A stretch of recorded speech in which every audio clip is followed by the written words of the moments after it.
ලංකාවේ වේලාවෙන් පසරු 7ටත් ආරම්භ කරන සූත්‍ර අධ්‍යයන පන්තියයි අදත් මේ ආරම්භ වෙන්නේ.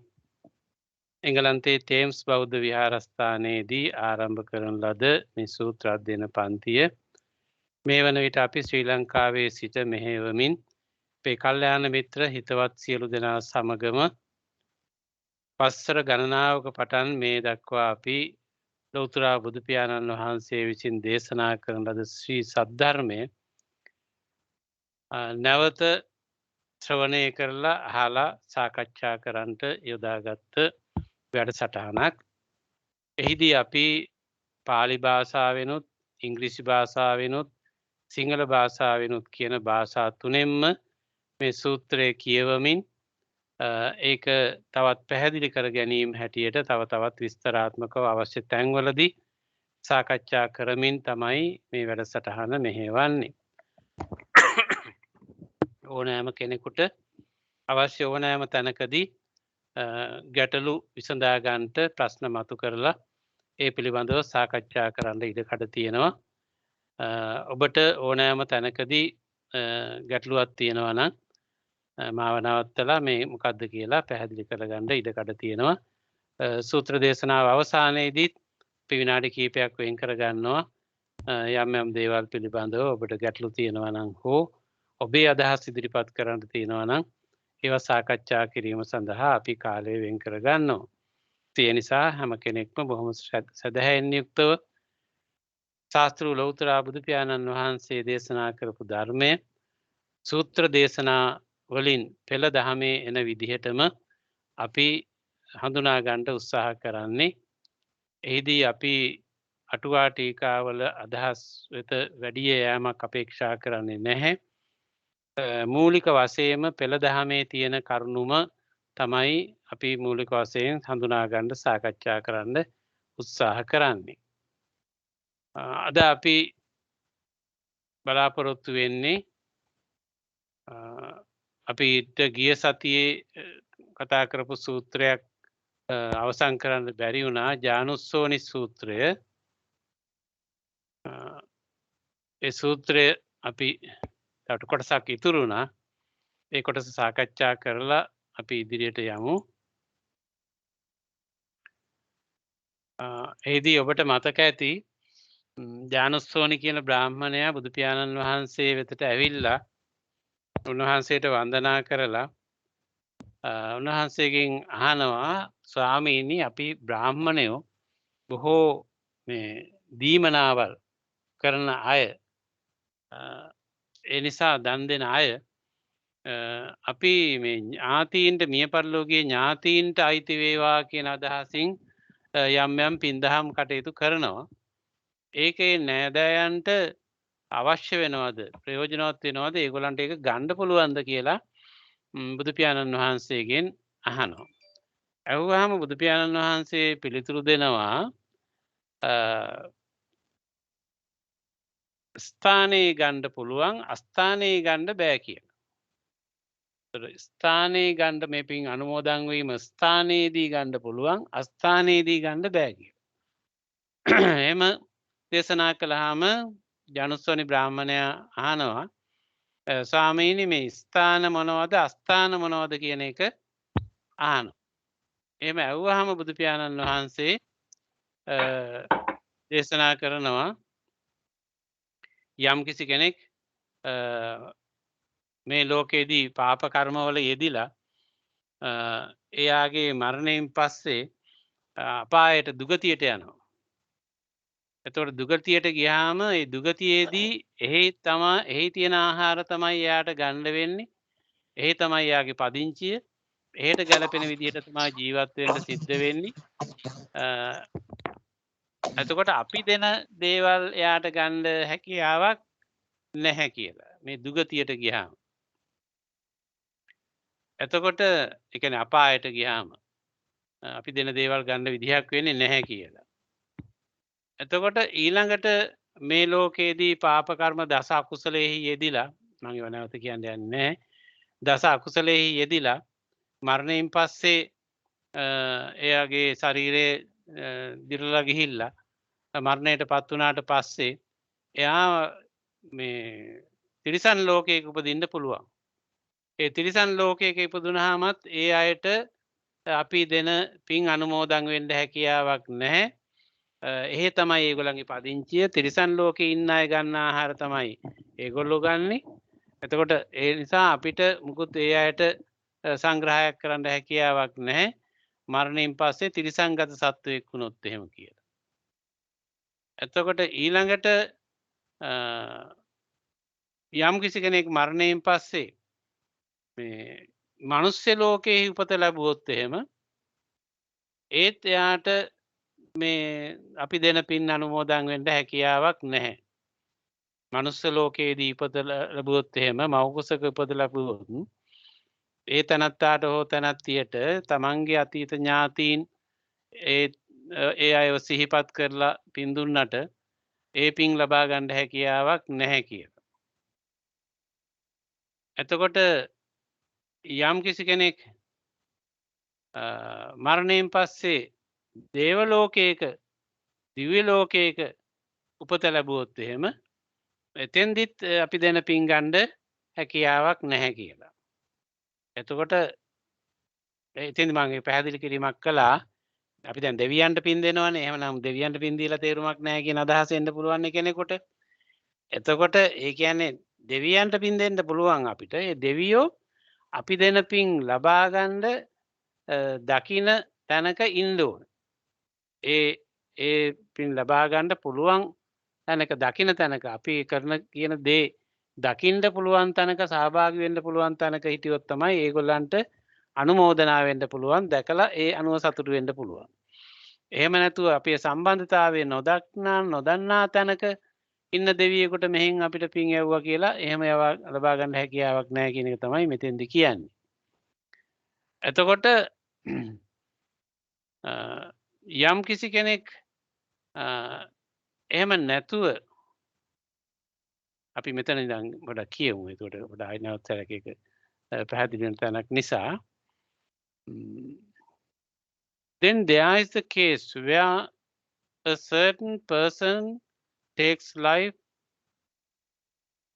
what is not given, engages in sexual misconduct, tells lies, engages in divisive speech, engages in abusive speech, engages in idle chatter, is covetous, bears ill will, and has wrong views.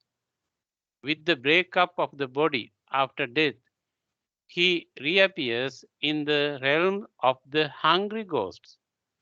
He lives there, he remains there by means of whatever is the food of hungry ghosts. He lives there, he remains there by means of whatever his friends or relatives give in dedication to him. This is the possible place for the gift to accrue to one staying there. ඔන්න දැන් අර කලින් දේශනා කරපු ඔක්කොම තැන් අස්ථානයේ හැටියට තමයි දේශනා කළේ. ඒ කියන්නේ අපායවල තිරිසන් සතුන් අතර මනුස්ස ලෝකේ දේව ලෝකේ. ඒතර මේ හැමතැනම ඉම්පොසිබල් ප්ලේසස් හැටියට අස්ථානයේ හැටියට තමයි බුදුරජාණන් වහන්සේ පෙන්වුවේ පැහැදිලි කළේ. එතකොට ස්ථානය ගන්න පුළුවන් තැනක් තියෙනවා. ඒ ගන්න පුළුවන් තැන තමයි මේ හංග්‍රි ගෝස්ට්ස් කියලා කියන්නේ. ප්‍රේත කියන தત્ත්වය. දැන් ප්‍රේත කියන වචනේ අපිට එකපාරටම අදහසක් එනවා. ප්‍රේත කිව්වහම මේ අපි සාමාන්‍ය විහාරයෙන් භාවිතාවට අරන් තියනවානේ ප්‍රේතයෝ කියලා ප්‍රේතයෝ කියලා. එතකොට ඒ ප්‍රේත කියලා හඳුන්වහම අපිට සාමාන්‍ය ව්‍යවහාරයට එන ප්‍රේත කියන අර්ථය පමණක්ම නෙමෙයි මෙතන. එතකොට මරණයට පත්වුණු අයට කියන වචනයක් හැටියට, ඒ කියන්නේ මරණයට පත් වෙලා ඒ අය අයිති වෙන එක්තරා විදිහක භවතලයක් හැටියට, බඹතලයක් නෙමෙයි භවතලයක් හැටියට කියන්නේ ඊළඟ උපතක් ලබන තත්ත්වයක් හැටියට පෙත්ති විෂයක කියලා කොටසක් හඳුන්වනවා. එතකොට මේ හංග්‍රි ගෝස්ට්ස් කියලා කියන්නේ ඒ අයට. එතකොට ඒ අය මේ පින් අනුමෝදන් විය හැකි ස්ථානයේ එහෙම නැත්නම් possible places කියලා දැක්වෙන ස්ථාන තමයි මේ අය. එතකොට ඒ නිසා අර හුඟක්ම අර අපායගාමී වෙච්ච නිරයික සත්තු කියන අර්ථයෙන්ම නෙමෙයි මෙතන. එතකොට නමුත් අපි සතර අපාය නම් කරනකොට പ്രേත තිරිසන් නරක අසුර කියලා හතරක් දක්වනවා. പ്രേත තිරිසන් නරක අසුර කියලා.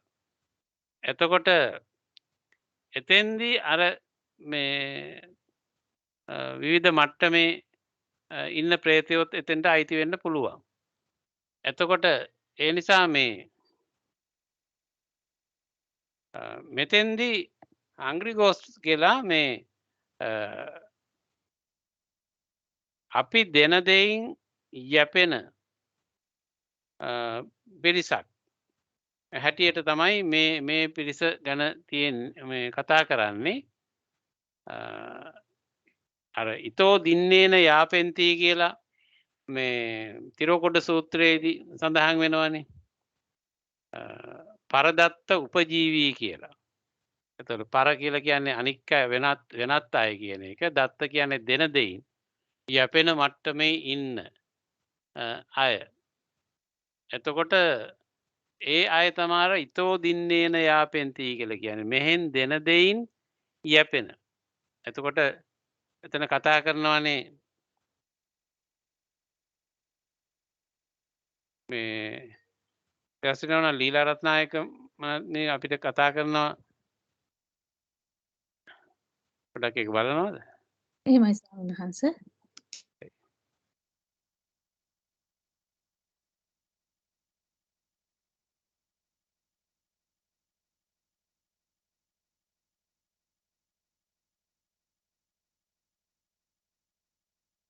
එතකොට මේ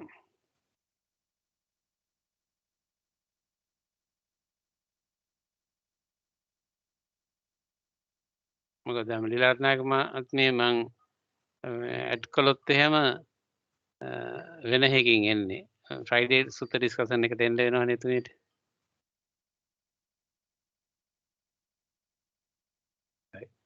එතකොට අපි මේ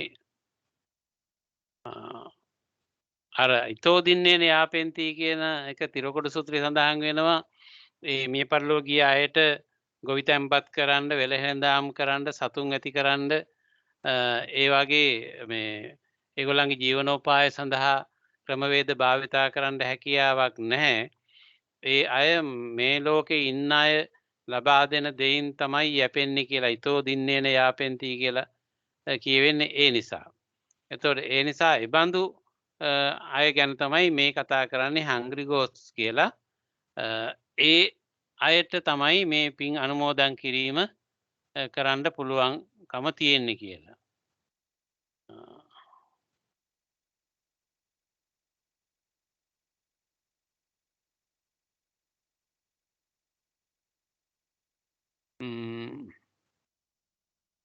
අපි බලමු ඒක පාලියෙන් එක තියෙන්නේ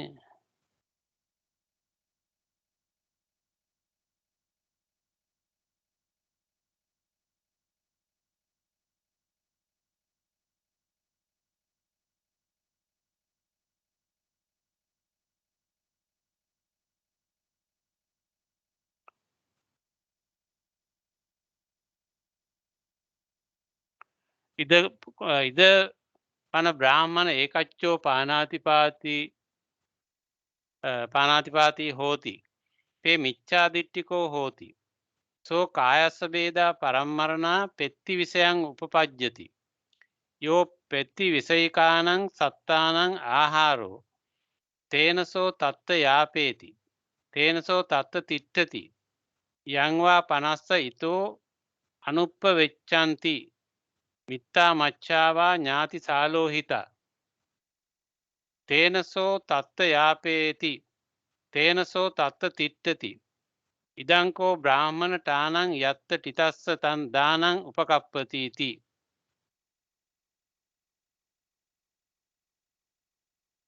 එතකොට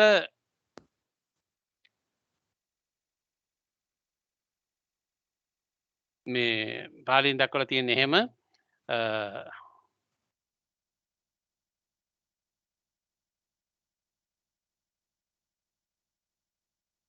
එතකොට මිත්‍රයන් ඥාතීන් දෙන දෙයින් මේ අයට යැපෙන්න පුළුවන්කම තියෙනවා කියලා.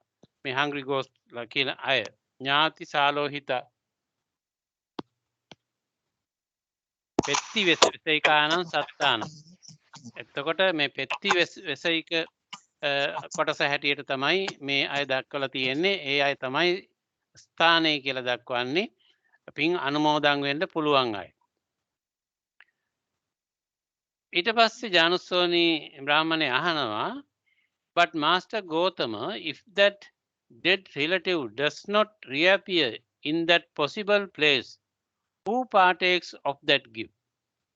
එතකොට ස්වාමීනි යම් විදිහකින් ඒ මියපල්ලෝගේ ඥාතීන් ඔය කියන ඔය පෙත්ති වෙසයික තත්ත්වයේ භවයක ඉපදුනේ නැත්නම් මේ අපි දෙන පින් අපේ දීමනාවල් කවුද පිළිගන්නේ එතකොට? Other dead relatives Brahman who have appeared in that possible place. එතකොට ඔය අපි අරමුණු කරගත්ත ඥාතියා ඒක ගත්තේ නැත්නම් තවත් මියපල්ලෝකීය ඥාතීන් ඉන්නවනේ. අන්න ඒ අය මේ දෙන පින් ගන්නවා කියලා බුදු පියාණන් වහන්සේ ජානුස්සෝනිට පැහැදිලි කරනවා. But Master Gautama, if that dead relative does not reappear in that possible place, and other dead relatives have not reappeared in that possible place, then who partakes of that gift? එතකොට ජානුස්සෝනි ඊළඟට ආයසර ප්‍රශ්නයක් අහනවා, ස්වාමීනි ඔය අපි බලාපොරොත්තු වෙන අපි අපේක්ෂා කරන නම නියම කරගන්න ඥාතියා ගිහිල්ලා ඔය මේ පෙත්ති වෙසයිකානං සත්තානං කියලා කියපු විදිහට ඒ භවයක උපදුනේ නැත්නම් ඊළඟට තවත් ඥාතීනුත් නැත්තම් ඒ විදිහට අපේ ඥාතීන් කවුරුවක් මීට කලින් මියපල්ලෝ ගිය අයත් ඔය කියන පෙත්ති විසයක තත්ත්වේ භවයක නැත්නම් එතකොට කවුද මේ දෙන දේවල් පිළිගන්නේ කියලා අහනවා. එහෙම ඇහුවාම බුදු පියාණන් වහන්සේ දේශනා කරනවා, it's impossible Brahman, it cannot be that over this long time that possible place is devoid of one's dead relatives, but at any rate the donor doesn't go without reward. එතකොට බුදු පියාණන් වහන්සේ එතෙන්දි පැහැදිලි කරනවා ඕක වෙන්නේ නැති වැඩක්. යම් කිසි කෙනෙකුගේ මියපල්ලෝගිය ඥාතියෙක් මේ පෙත්ති වෙසයික කියන භවතලයක මම නිතරම භාවිතා කරන්නේ භවතලයක බඹතලයක් එහෙම නෙමෙයි භවතලයක්. ඒ කියන්නේ මේ පෙත්ති වෙසයික කියන අය පත් වෙන තත්ත්වය තමයි භව එක්තරා භවයක් එක්තරා තත්ත්වයක්.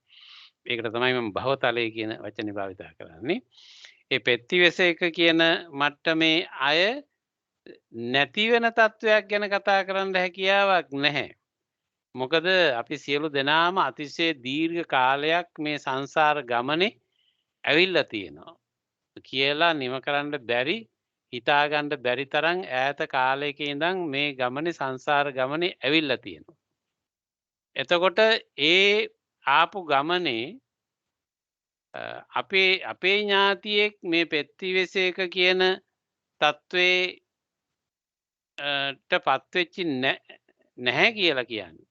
ඒ කියන්නේ අපේ ඥාතියෙක් මේ පෙත්ති විසක තත්ත්වේ භවතලේ නැහැ කියලා කියන්න කාටවත්ම හැකියාවක් නැහැ කියලා. ඒ තරම් අතිශය දීර්ඝ සංසාරයේදී අපේ ඥාතිත්වයන් අපට සම්බන්ධතා ගොඩනගා ගැනුණු විවිධ අය මරණයට පත් වෙලා ඉන්නවා.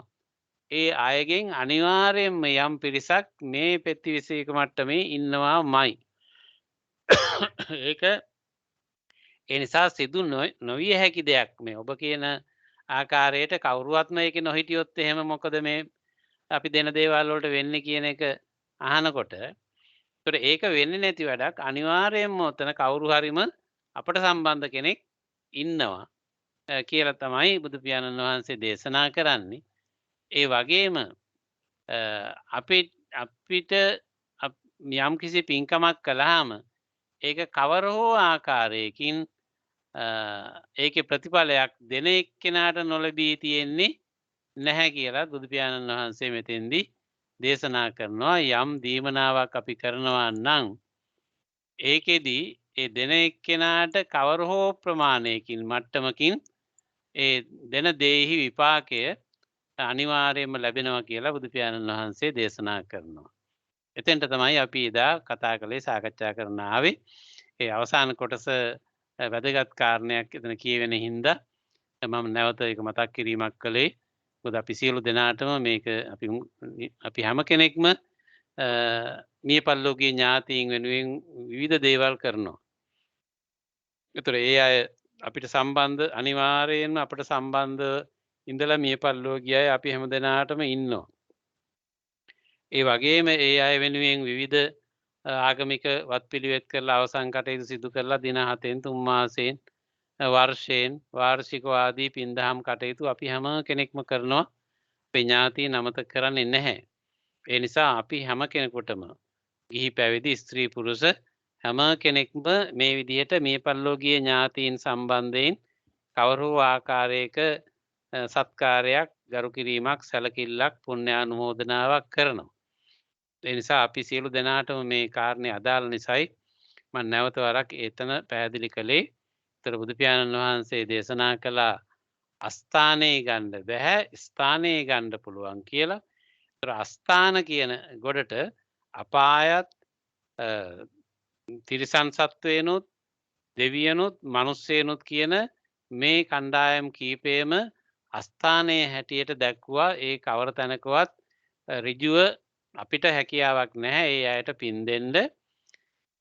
එතකොට පින් දෙන්න පුළුවන්කම තියෙන්නේ මේ පෙත්තිවිසයක කියන තත්වයට පත්වෙච්ච අය සම්බන්ධයෙන් පමණයි. ඒ අය අපි අපේක්ෂා කරන තැනැත්තා ඥාතිවරයා හෝ ඥාතිවරිය එතෙන නොහිටියත් අනිවාර්යයෙන්ම අපට සම්බන්ධතා තියෙන ඥාතිවරු ඔය කියන ගොඩට අනිවාර්යයෙන්ම අයිති වෙනවා.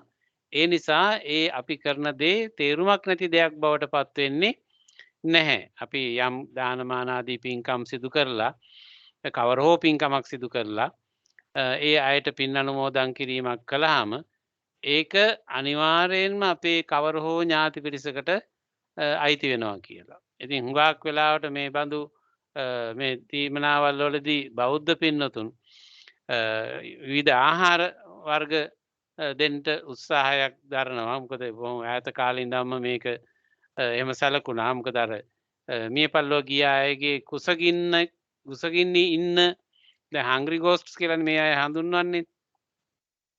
ඒතොර ඒ කුසගින්න කිව්වහම බෑ එක කුස විතරක් නෙමෙයි මොනවායින් හරි අඩුපාඩු තියෙනවා කියන අර්ථයක් මෙතන එනවා. මොකක් හරි ඩිප්‍රිවේෂන් එකක් මොකක් හරි වියෝවක් ඒ අයගේ තියෙනවා. එතකොට සමහර කෙනෙකුට ආහාර වෙන්න පුළුවන්, තවත් කෙනෙකුට ඇඳුම් වෙන්න පුළුවන්, තවත් කෙනෙකුට පිපාසය වෙන්න පුළුවන්, තවත් කෙනෙකුට වෙනත් අවශ්‍යතාවයක් වෙන්න පුළුවන්. එතකොට ඔහොම එක එක දේවල් මේ මිය පරලෝකීය අයගේ අවශ්‍යතාවයන් බවට පත් වෙන්න පුළුවන්. ඒ නිසා අපේ බෞද්ධයන්ගේ එක්තරා චාරිත්‍රයක් තියෙනවා. ආහාර පාන වර්ග මොනවා හෝ ඒක බුද්ධ පූජාවක් වෙන්න පුළුවන්, ස්වාමීන් වහන්සේලාට සාංඝික දානයක් වෙන්න පුළුවන්, පෞද්ගලිකව ස්වාමීන් වහන්සේලාට වෙන්න පුළුවන්, එහෙම නැත්නම් දුගී මගී යාචකයන්ට වෙන්න පුළුවන්, එහෙම නැත්නම් වෙන අසරණ වෙච්ච කෙනෙකුට වෙන්න පුළුවන්, සමහරට තමන්ගේම ඥාතීන්ට වෙන්න පුළුවන්, සතුන්ට වෙන්න පුළුවන්, බලු කපුටු දාන කියලා අපි කියන්නේ. ඉතින් ඔහොම කවර හෝ කෙනෙකුට අර බලු කපුටන්ගේ ඉඳන් බුද්ධ පූජාව මට්ටම දක්වා වෙන මේ පරාසය තුළ තියෙන ඕනෑම ආධ්‍යාත්මික වටිනාකම් තියෙන විවිධ තරාතිරමේ මට්ටම් වල අයට මේ කවර හෝ ආකාරයක පූජාවක් ආහාර පූජාවක් එහෙම නැත්නම් සමාජයට රෙදි සම්බන්ධ පරිස්කාර රික්විසිට් කියලා අපි මොනවා හරි කරන අවශ්‍යතාවයන් මොනවා හරි ඉෂ්ට වෙන ආකාරයේ පූජාවන් මෙහෙම කරන්න අපි බලාපොරොත්තු වෙනවා මොකද ඒ දේවල් පූජා කරලා ඒ පුණ්‍ය ශක්තියෙන් මගේ ඥාතීන්ට ආහාර වලින් පාන වලින් ඇඳුම් පැළඳුම් වලින් අනිකුත් අවශ්‍යතා වලින් අඩුපාඩුවක් නොවේවා කියන ප්‍රාර්ථනයකුත් එක්ක පින් පැමිණවීමක් අපේ බෞද්ධ සම්ප්‍රදාය තුළ තියෙනවා. ඒ නිසා බොහොම ඈත කාලේ ඉඳන් අවුරුදු දහස් ගානක ඉඳන්ම මේ ක්‍රමේ ක්‍රියාත්මක වෙමින් ආවා. ඒ නිසා ඒක අද දක්වාමත් අපි පවත්වාගෙන යනවා දැන්ටත් කරනවා ඒක. ඒතර ඒක කොයිතරම් අර්ථවත්ද කියන එක තමයි බුදු පියාණන් වහන්සේ මෙතෙන්දී දේශනා කරන්නේ යම් විදියකින් එහෙම අවශ්‍යතාවයේ තිබිලා ඒ හංග්‍රි ගෝස්ට්ලා කියන මට්ටමේ අයදී පෙත්ති වෙසයික කියන මට්ටමේට පත්වෙච්ච කෙනෙකුට මෙහි ඉන්න ඥාතීන් හිතවතුන් කවුරුවත් එයාව සිහිපත් කරලා එහෙම පුණ්‍යානුමෝදනාවක් නොකළොත් එතකොට එයා පත් වෙන අසරණභාවය හරිම උග්‍රයි කියන එක මේ නිසා තමයි එසේ දීම හොඳයි කියන එක ශාස්ත්‍රීය බුදු පියාණන් වහන්සේ මහා කරුණාවෙන් යුක්තව අනුදැන වදාරන්නේ මේක තේරුමක් නැති දෙයක් නම් අර්ථයක් නැති දෙයක් නම් උන්වහන්සේ එහෙම කවුරුවත් වෙහෙසට කරදරයට පත් වෙන ආකාරයේ පිළිවෙතක් ගැන අනුමත කරන්නේ නැහැ දේශනා කරන්නේ නැහැ. ඒ නිසා එහි ලොකු වටිනාකමක් විවිධ පැති වලින් තියෙන නිසා එක පැත්තකින් අර තමන් අපේක්ෂා කරන ඥාතියාට අවශ්‍ය වෙලා තියෙන්න පුළුවන්. ඒතර එයාට එහෙම ගන්න පුළුවන් නම් එයාට ගන්න පුළුවන්. එයා එහෙම කෙනෙක් එතනක නැත්තම් තමන්ගේ මීට පෙර කවදා හෝ දවසක මීට පෙර භවයන් හිදීත් අපේ අම්මා තාත්තා වෙලා ආතලාච්චිලා ඥාති සම්බන්ධතා ඇති සහෝදර සහෝදරියෝ ස්වාමි භාර්යාව හැටියට හිටපුවා ඉන්න පුළුවන්. ඒතර ඒ කවර හෝ කෙනෙක් කොතනක හරි එහෙම ඉන්නවා නම් ඒ කවර හෝ කෙනෙකුට මේක උදව් වෙනවා. එහෙම නැතත් තවත් ඒකේ බෙනිෆිට්ස් මොනවා හරි තවදුරටත් ඒක තේරුමක් නැති එකක් බවට පත් වෙන්නේ නැහැ. එහෙම දෙන තැනත්තාට ප්‍රයෝජනවත් වෙනවා. But any rate the donor doesn't go without reward. ඒ නිසා මේ දීමනාව කරන එක්කෙනාට ප්‍රතිඵලයක් නොලැබී යන්නේ නැහැ කියන එක.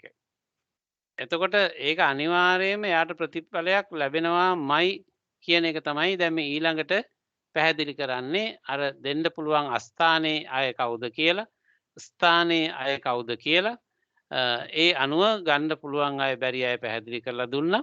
ඊට පස්සේ නැවත මේ දෙන දීමනාවක් කරන තැනත්තාට අනිවාර්යයෙන්ම ඒකේ ප්‍රතිඵලය ලැබෙනවා කියන එක ගැන තමයි ඊළඟට මේ පැහැදිලි කරන්නේ. ඔබට මොකද කියන්න අහන්න හෝ ඔබේ අදහසක් හෝ මොනවා හරි තියනවද? ස්වාමීන් වහන්සේ. ඔව් කියන්න.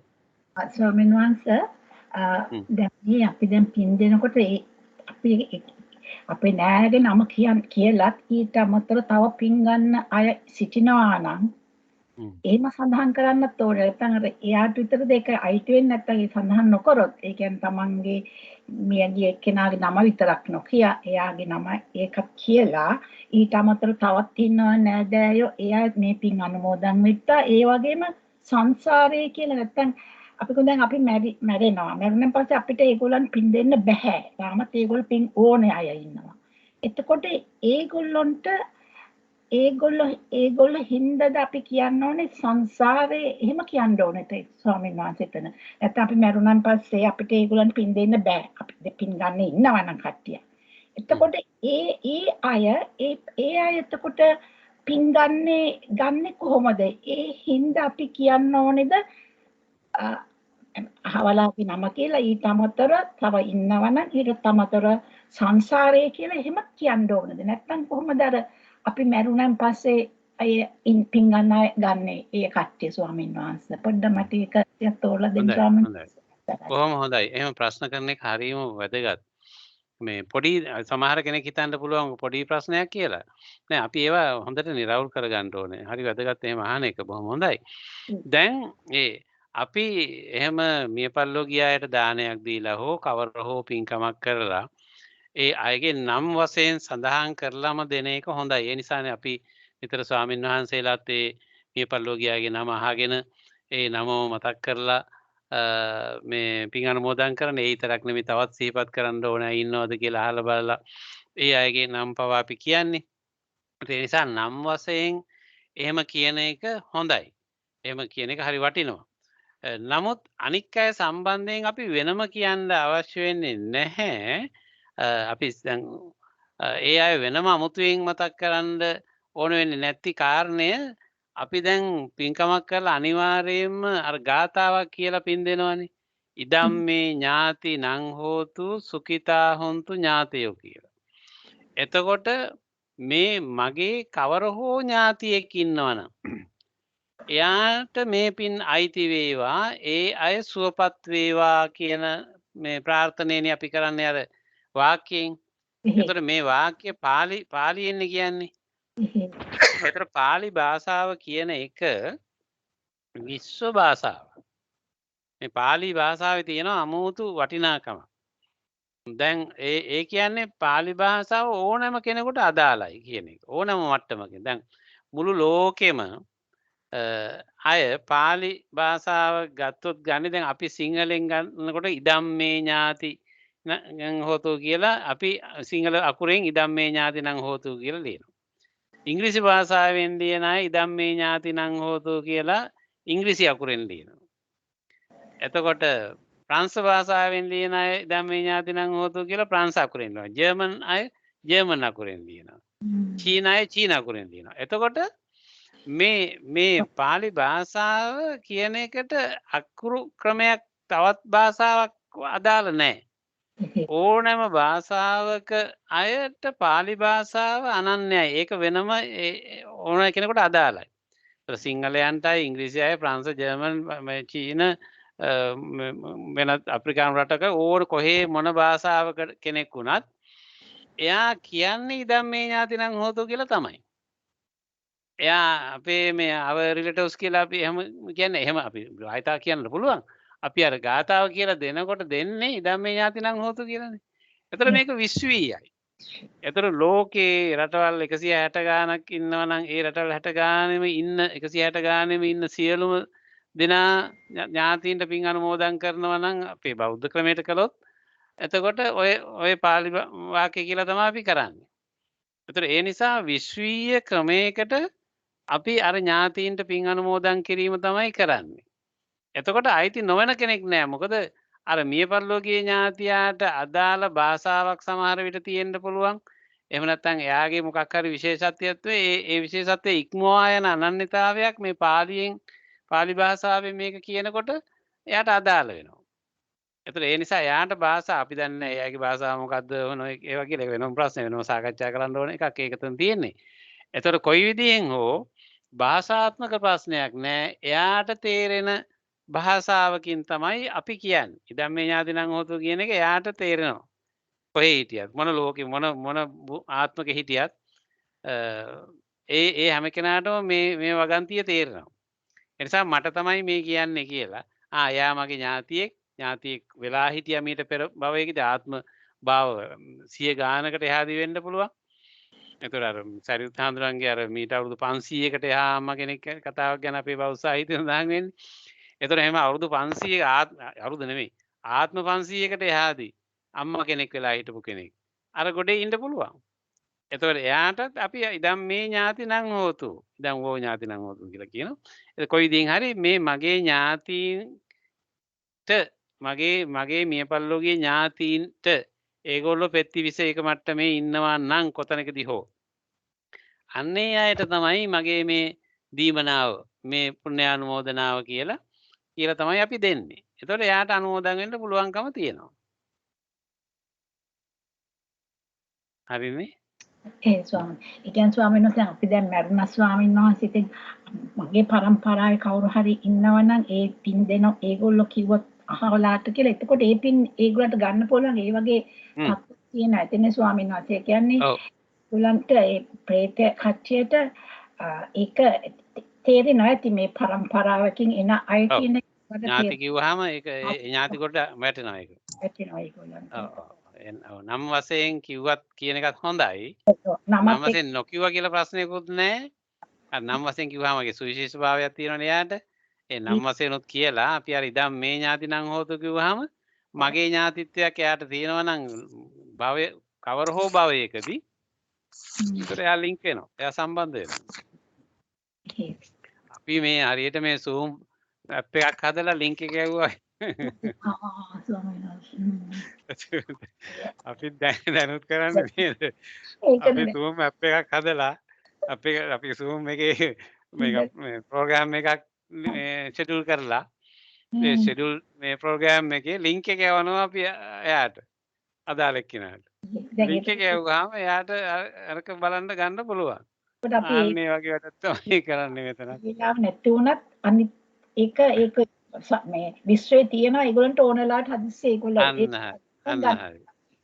ඔව් මගේ ඥාතීන්ට මම පින් අනුමෝදන් කළාය කියන සම්බන්ධතාවය එයාට අද එවෙලේ එයාට සම්බන්ධ වුණත් ඊයේ කළා නම් පෙරේද කළා නම් කවදා හෝ අවස්ථාවක මොකද එයාගේ ඩිපොසිට් එකට මේක වැටලානේ තියෙන්නේ. එතකොට එයා දන්නවා නම් පෙරේද මගේ ඥාතීන් මට පෙරේද පින් අනුමෝදන් කළා කියලා. එතකොට ආනේ හොඳයි කියලා ඒගොල්ලෝ සතුටු වෙනවනේ. ඒක අනුමෝදනා කියන්නේ අනුව සතුටු වෙනවා කියන එකනේ. එතකොට එයාට ඒ අනුව සතුටු වෙන්න පුළුවන් මට මේ පෙරේද ඕ ගිය මාසේ මට මේ පින් අනුමෝදන් කරලා තියෙනවා මට ඒ වෙලාවේ දැක්ක කියමුකෝ අපි කොයි විදිහකින් අපිට මේ ඇත්තටම මේවා අපි දැකලා අතපත ගාලා කියලා හිතන ඒවා නෙමෙයිනේ මේ මෙහෙම වෙන්න පුළුවන් කියලා අපේට දැනන තේරෙන ආකාරයෙන් අපි මේවා ගැන කතා කරන්නේ. එතකොට ඒ විදිහට මේක එවලෙම එයා නොදැක්කත් එයා දන්නවනේ සිද්ධිය එයාට තේරෙන එකක්නේ. ඒතර එයාට ඒක අනුමෝදන් වෙන්න පුළුවන්. අර ලින්ක් එක ගුවන් පස්සේ බලන්න වගේ තමයි එතකොට. අන්න හරි. නවීන තාක්ෂණයේ තියෙන උදාහරණ ගත්තාම ලේසි තේරුම් ගන්න. ඔව් ලින්ක් එක විතරයි ඕන වෙන්නේ. ඒ ස්වාමීන් වහන්සේ සිරුවන් සරණයි ස්වාමීන් වහන්සේ. හොඳයි. ස්වාමීන් වහන්සේ ඔව් කියන්නේ ස්වාමීන් වහන්සේ ස්ථාන කියන්නේ පාලි වචනද සිංහලද? පාලි. පාලි අස්ථාන ස්ථාන හරි හරි. මේකනේ දැන් අපේ සිංහල භාෂාවේ ඇත්තටම සිංහල වචන හොයන්න අමාරුයි. අපේ සිංහල භාෂාවේ තියෙන්නේ ඔක්කොම මේ වැඩියෙන් තියෙන්නේ සංස්කෘත වචන. සමහර විට පාලි වචන. සමහර විට ඉංග්‍රීසි වචන. සමහර විට ලන්දේසි, පෘතුගීසි. ඔය ඔක්කොගේම භාෂාවලින් ආපු භාෂාවක් තමයි දැන් සිංහල කියලා තියෙන්නේ. සිංහල සුද්ධ සිංහල කතා කළොත් එහෙම කාටවත් මේ තේරුම් ගන්න බැරි වෙනවා. මේ පහිනේ තෙලපෙනෙන පහින කදෝරුවට ඇති මංජුසාවට දමව කියලා කිව්වොත් එහෙම ඉතින් ඕක තේරෙන්නේ නැහනේ. එතකොට මේ ලියුම අර තපල් කඳුරේ තියෙන ලියුම් පෙට්ටියට දාන්න කියලා කිව්වොත් මේක තේරෙන්නේ. මේ පහිනේ මේ කියලා එහෙම කිව්වහම ඕක තේරෙන්නේ නැහනේ. කාට හරි කිව්වොත් එහෙම ළමයෙකුට කිව්වොත් එහෙම දැන් මේ වචන දෙක ස්වාමීන් වහන්සේ එතකොට කියන්න පුළුවන් පින් ගන්න පුළුවන් තැනයි පින් නොගන්න පුළුවන් තැනයි. නොගන්න පුළුවන් ගන්න බැරි තැනයි ගන්න පුළුවන් තැනයි. අස්ථානේ කියන්නේ ගන්න බැරි තැන්. එතකොට අර තිරිසන් භවයේ මනුස්ස ලෝකේ දේව ලෝකේ අපාය වල ඒ කියන්නේ ඒවායේ තියෙන ගන්න බැරි අස්ථානේ කියන්නේ ඒවට. මෙච්චර කල් ඔය පින් දෙන එකට මෙච්චර කල් ඩීවැලියු කරානේ. දැන් තමයි තේරෙන්නේ වටිනාකම. දැන් තමයි තේරෙන්නේ. අර කියනකොට දැන් තේරෙනවා මේකේ වටිනාකම කොච්චර වටින දෙයක්ද මේ අපි කරන්නේ කියලා නේ පින් දෙන එක. ඔව් ඇත්තටම දැන් ඒකනේ ඔය අපි සමහර සාම්ප්‍රදායික දේවල් අපිට නොතේරුණත් කරන එකේ වටිනාකමක් තියෙනවා කියන්නේ ඔන්නෝක තමයි. සමහර සාම්ප්‍රදායිකව ආපු ඒ දේවල් අපිට එකපාරටම තේරෙන්නේ නැහැ. ඇයි මේක කරන්නේ? ඕක ගන්න පුළුවන්ද? ඉන්න අරමේව එකපාරට හිතෙන්න පුළුවන්. ඒ වුණාට අපි ඒවා නෙග්ලෙක්ට් කරන්න හොඳ නැහැ එකපාරට. මොකද ඒකේ මොනවා හරි අර්ථයක් ඇතුවනේ ඉස්සරින්ම ඇවිල්ලා තියෙන්නේ. ඉතින් ඒ නිසා ඒවා අපි අනුගමනය කරන එකේ හොඳක් තියෙනවා. කවදා හෝ දවසක තේරිච්ච දවසට තමයි අපිට වැටහෙන්නේ මේක හරි අර්ථවත් කියලා. ඉතින් බුදුරජාණන් වහන්සේ ඊටාම පැහැදිලිව මෙතන ඇත්තනම හරි නිර්වුල්ව බුදුහාඳුරුවෝ පැහැදිලි කරනවා මේ කොහොමද මේක ගන්න පුළුවන් කොහොමද බැරි කියන එක හරීම පැහැදිලිව දේශනා කරනවානේ. දැන් උඟාක් අයට සැකයක් නෙමෙයි මනුස්ස ලෝකේ ඉන්න අයටත් පින් දෙන්න පුළුවන්ද කියන එක. ඉතින් එතෙන්දි මෙතන මේක අස්ථානයක් හැටියට දක්වලා තියෙන්නේ. ඒ කියන්නේ අපේ මව හෝ පියා මේ පරලෝ ගිහිල්ලා නැවත මව් කුසක ඉපදුනා නම් මේ දරුවෙක් හැටියට දැන් එයාට අපිට පින් දෙන්න බෑ. අපි මෙහි 3 මාසේ පින්කම අවුරුද්ද පින්කම ලොකුවට කරලා අපි පින් දෙන්න පුළුවන්. නමුත් අම්මා හරි තාත්තා හරි මේ මනුස්ස ලෝකෙම ඉපදිලා. ඉතින් අපි දන්නේ නැහැ කවතනද ඉපදුනේ කියලා. අපි මනුස්ස ලෝකෙ ඉපදුනා නම් එයාට පින් ගන්න බෑ. පින් ගන්න හැකියාවක් නැහැ. එයා එතන තියෙන රටාවට අනුව තමයි යන්නේ. එතකොට අර ප්‍රතිවිශේෂක මට්ටමට ගියොත් තමයි හංග්‍රි ගෝස්ලා වුණොත් තමයි පින් දෙන්න පුළුවන් වෙන්නේ. ඉතින් ඒ නිසා අපි ඒක ලැබුණත් නැතත් පින් දෙන එකේ හොඳ වටිනාකමක් තියෙනවා. අපි දන්නේ නැහැනේ ඔක දැන් කොහොමද වෙලා තියෙන්නේ මොකද කියලා අපිට. අපේ ඉන්ද්‍රියන් වලට හසු කරගන්න බෑනේ. අපිට තේරෙන්නේ නැහැනේ කොහෙටද ගියේ කොහොමද උනේ කියලා. ඒ නිසා කොයි අතිනුත් ඔව්. කොයි අතිනුත් ඒක කරන එක හොඳයි. දැන් තව ප්‍රශ්නයක් තියෙනවා. දැන් අනුමෝදන් වෙනමයි පින් දෙනමයි කියන එක දෙකක් නේද? දෙකක්. පින් දීමයි පින් අනුමෝදන් වීමයි දෙකයි. සහභාගී වෙනවා. ඔව් සහභාගී වෙනවා කියලා කියන්නේ අපිට පුළුවන් ඒක ආකාර කීපයකින් කරන්න. හිතින් අනුමෝදන් වෙන්න පුළුවන්. වචනයෙන් අනුමෝදන් වෙන්න පුළුවන්. ක්‍රියාවෙන් අනුමෝදන් වෙන්න පුළුවන්. ඒ කියන්නේ දැන් අපි කෙනෙක් පින් යම් කිසි පුණ්‍ය කර්මයක් හොඳ දෙයක් කරනකොට අපි දකිනවා ඒක. හෝ අහන්න හම්බ වෙනවා. අහන්න හෝ දකින්න ලැබෙනවා. ලැබුණාම අපි හිතින් හිතනවා අනේ හොඳයි. මේ පින්කම කරපු එක හොඳයි කියලා. හිතුවොත් අපි හිතින් පින් අනුමෝදන් වෙනවානේ. ඊළඟට එයා කරන දේට අපි කියනවා අනේ කොයා කොච්චර හොඳ දෙයක්ද මේ කලේ කොච්චර ලොකු පින්කමක්ද කොච්චර වටිනවද කියලා එයාටම කියනවා. එයා ඉස්සරහා හෝ දුරකථනයෙන් හෝ වෙන විදිහකින් කියනවා. ඒතර වචනයෙන්නේ අපි ඒක පින් අනුමෝදන් වෙන්නේ අපි. ඊළඟට අපි එයා පින්කම කරන ගෙදරට හෝ එතෙන්දි හෝ එයා මේ යම් කිසි පූජා කරන දෙයකට හෝ පිරිකරට හෝ යම් කිසි දෙයකට අපි අත ගහනවා. හෝ අපිත් එයාගේ ගෙදරට ගිහලා අපිත් දාන බෙදනවා. එතකොට ඒ හාඳුන්ට හරි වෙන කාට හරි සතෙකුට හරි ඕනම කවර ආකාරයක දීමනාවක් භික්ෂුන්ට පමණක්ම නෙමෙයි. ඉතින් කවර හෝ දීමනාවකට අපිත් අත ගහනවා අපිත් සම්බන්ධ වෙනවා අතින්ම මාත් ඒකට සංවිධානය කරන්න උදව් වෙනවා. එතකොට අපි ශාරීරිකව කයනොත් අපි සම්බන්ධ වෙනවා. ඒ නිසා සිතින් වචනයෙන් කයෙන් මේ ඕනෑම ආකාරයකින් අපිට ඒකට සම්බන්ධ වෙන්න පුළුවන්. ඒතර ඒ ඔක්කොම පින් අනුමෝදන් වීම.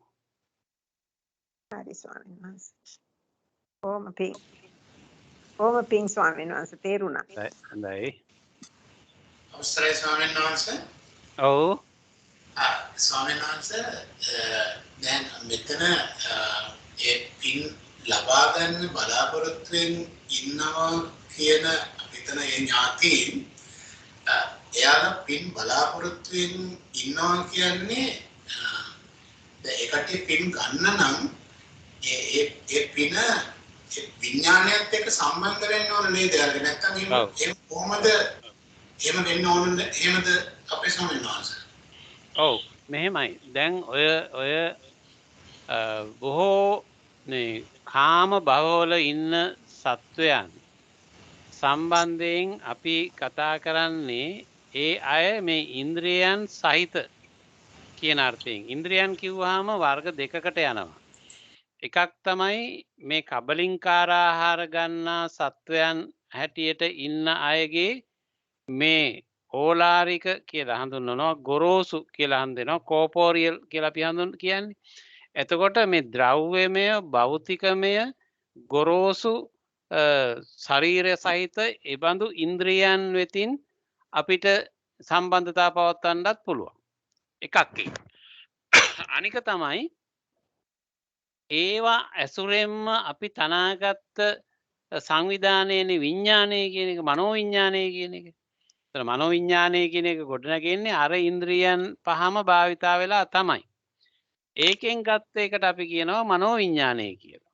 ඒතර මේ මනෝවිඥානයේ එක එක විවිධ ප්‍රභේද වලින්ට අනුව වෙනස් වෙමින් තමයි ඔය මේ අපායේ දිව්‍ය ලෝකවල එහෙම ඉන්නේ. එතකොට මනුස්ස ලෝකයයි තිරිසන් ලෝකයයි කියන එක අර කැබලි ආහාර ගන්න කට්ටියනේ. මනුස්ස ලෝකයයි තිරිසන් ලෝකයයි දෙක කැබලි ආහාර ගන්න කට්ටිය. ගොරෝසු ආහාර, රළු ආහාර ගන්න එක. රළු ගුවාම ඉතාම සියුම් දැමීභාවයක් ආහාර ගන්නකොට ඒක අපිට පේන්නේ නැති වෙන්න පුළුවන්. කොයි විදිහෙන් හරි කැබලි ආහාර ගණයට වැටෙන්නේ එතකොට. එසේ නොවන අය විඥාන ආහාර ගන්න. එතකොට විඥාන ආහාර ගන්නකොට එතෙන්දී ඒ අය ගන්න විඥාන පස්ස ආහාර ගන්නවා. එතකොට පස්ස ආහාර ගන්නකොට ඒ පස් ආහාර කියන එක ඒගොල්ලන්ගේ යම් සියුම් ඉන්ද්‍රියන් තියෙනවා. එතකොට අර ඉන්ද්‍රියන්ගෙන් හීන නොවූ ආත්මය කියන වචන එහෙම භාවිතා වෙලා තියෙනවනේ සූත්‍ර දේශනාවල. මට ඒක හරියට තන මතක නැහැ කොතනද කියලා කියන්නේ. දක්වනු කියන්නම් ඉන්ද්‍රියන්ගෙන් හීන නොවූ ආත්මය කියලා. ඒ ඉන්ද්‍රිය මේ මරණයෙන් පස්සේ යන සමහර අය ඉන්ද්‍රියන්ගෙන් හීන නොවූ ස්වභාවය. දැන් දෙවියන් සම්බන්ධයෙන් වුණත් ඒ දෙවියන්ටත් දිව කනක් දිව ඇහැක් මෙහෙම තියෙනවනේ. ඒගොල්ලන්ගෙත් ඒ සුව පහසුකම් දැනීමක් ඒක ගොරෝසු ශරීරයකින් නෙමෙයි සූක්ෂම ශරීරයකින් විඥානමය ශරීරයකින් යුක්තව ඒගොල්ලොත් කයක් දරනවනේ ඒගොල්ලොත්. ඒතකොට ඒ කයට අදාළ වූ යැපීමක් ඒගොල්ලන්ගේ ආහාර ඔය දැන් කිව්වේ ඉස්සෙල්ලා ඒගොල්ලන්ගේ පදිංචියේ එහෙ ඒගොල්ලන්ට නියමිත ආහාර වර්ග තියෙනවා. ඒගොල්ලෝ පදිංචි වෙලා ඉන්නේ එහෙ සියලු සම්බන්ධතාවයන් එහෙ තියෙන්නේ. ඒ නිසා අපට මුකුත් ඒගොල්ලන්ට දෙන්න බෑ කියලා මීට කලින් අර මේ වගන්ති වල කියවුණානේ. අන්නේ විදිහට ඒ අයට අදාළ වූ ආහාර ක්‍රමයක් ඒගොල්ලන්ගේ ඉන්ද්‍රියන්ට අදාළව ක්‍රියාත්මක වෙනවා. ඒතර ඒවයිදී අර විඥානය තමයි මූලික වෙලා තියෙන්නේ. ඒ විඥානයේ තියෙන පදනම් කරගත්ත ස්පර්ශ පස්ස ඇසුරු කරගෙන තමයි ඒගොල්ලෝ එතකොට යම් දේවල් ග්‍රහණය කරගන්නේ ගන්න. එතකොට ඒ අයටත් ඒ නිසා දකින්න පුළුවන්. ඒ අයටත් අහන්න පුළුවන්. ඒ අයටත් දැනෙනවා. ඒ දැනෙන එක පදනම් කරගෙන තමයි ඒගොල්ලෝ අපි දෙන දේ ගන්න. එතකොට අර ඊතෝ දින්නේන කියලා මෙහෙන් දෙන දෙයින් ඒගොල්ලෝ යැපෙන්න පුළුවන්කමක් ලැබෙන්නේ ඒ නිසා. හරි නේද? අනිත් ප්‍රශ්නේ ස්වාමීන් වහන්සේ ඔව්. නායට බැරිද ගන්න? මොකද්ද? බ්‍රහ්ම ලෝකේ ඔව්. ඒගොල්ලන්ට බැරිද පින් ගන්න? බ්‍රහ්ම දේව දැන් මෙහෙම එකක් තියෙනවා. දැන් මෙතන දේව කියන වචනේ භාවිතා වුණානේ. එතකොට දේව කියන වචනයට අයිති වෙන විදිහට බ්‍රහ්ම කායිකයනොත් මේ දේව කියන වචනයෙන් හැඳින්ලා තියෙනවා යම් තැන්වල. එතකොට දැන් දේව නිකාය කියන්නේ දේව කිව්වහම බ්‍රහ්ම ලෝකත් දේව කොටසට අයිති වෙන ආකාරයෙන් යම් තැන්වල සඳහන් වෙලා තියෙනවා.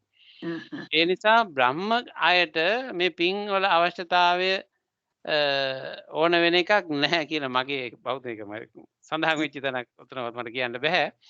එතකොට මට මගේ පෞද්ගලික හඳුනා ගැනීම එතකොට බ්‍රහ්ම ලෝකයටත් පින් අවශ්‍ය නැහැ කියන එකයි. ඒ අර දේව කණ්ඩායමටම අයිති වෙනවා කියන අර්ථය.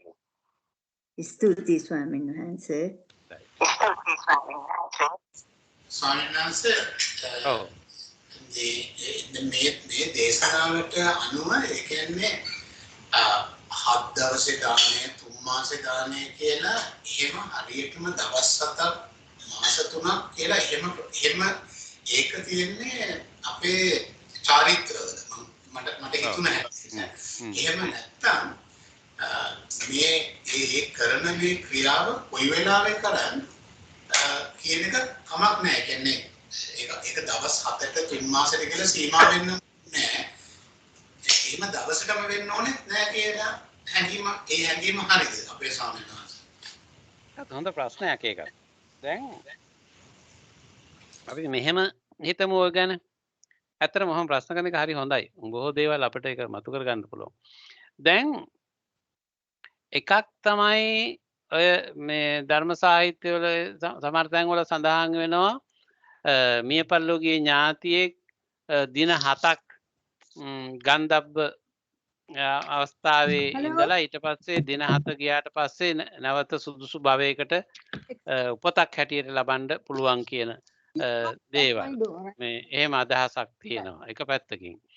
එතකොට මේ බොහොම ඈත කාලේ ඉඳන්ම මේ දවස් 7 3 මාසේ කියන ඒවායි කිසියම් ආකාරයක මේ අර මං ඉස්සෙල්ලා කිව්වා වගේ රිචුවල්ස් හැටියට ආපු සාම්ප්‍රදායික හඳුනා ගැනීමක් තියෙනවා මේ 7 9 3 මාසේ අවුරුද්ද කියන ඒවයි.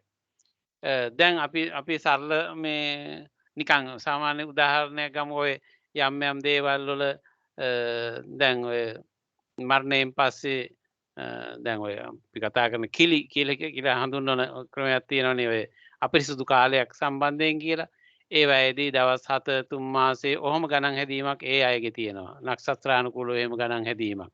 ඒ පැති වලින් තියෙනවා.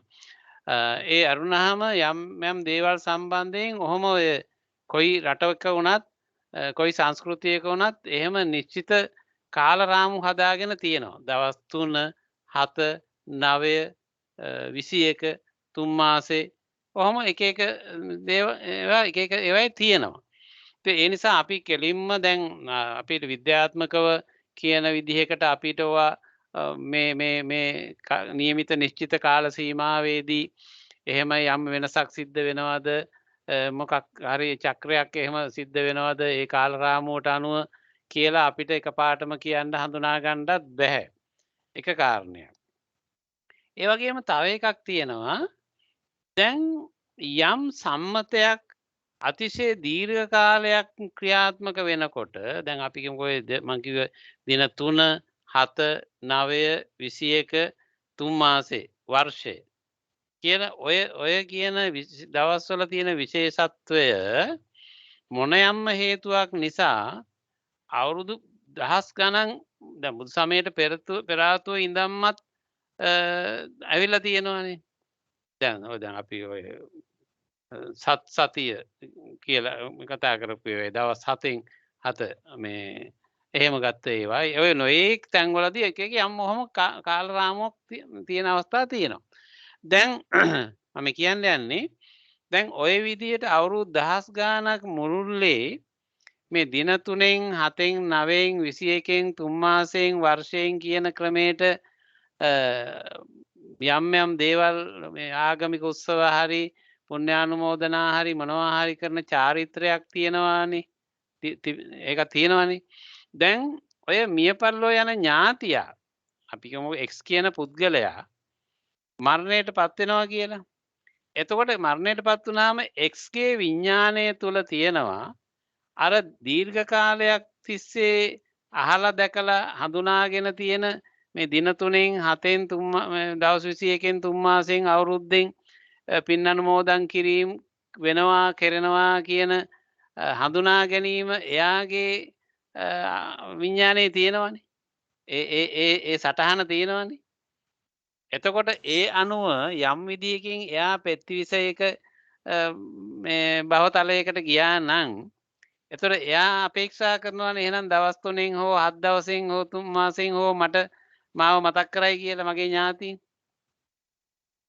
දැන් එක වාර්තාවක මම කියුවා ඒක බෞද්ධ නෙමෙයි වෙන ඔය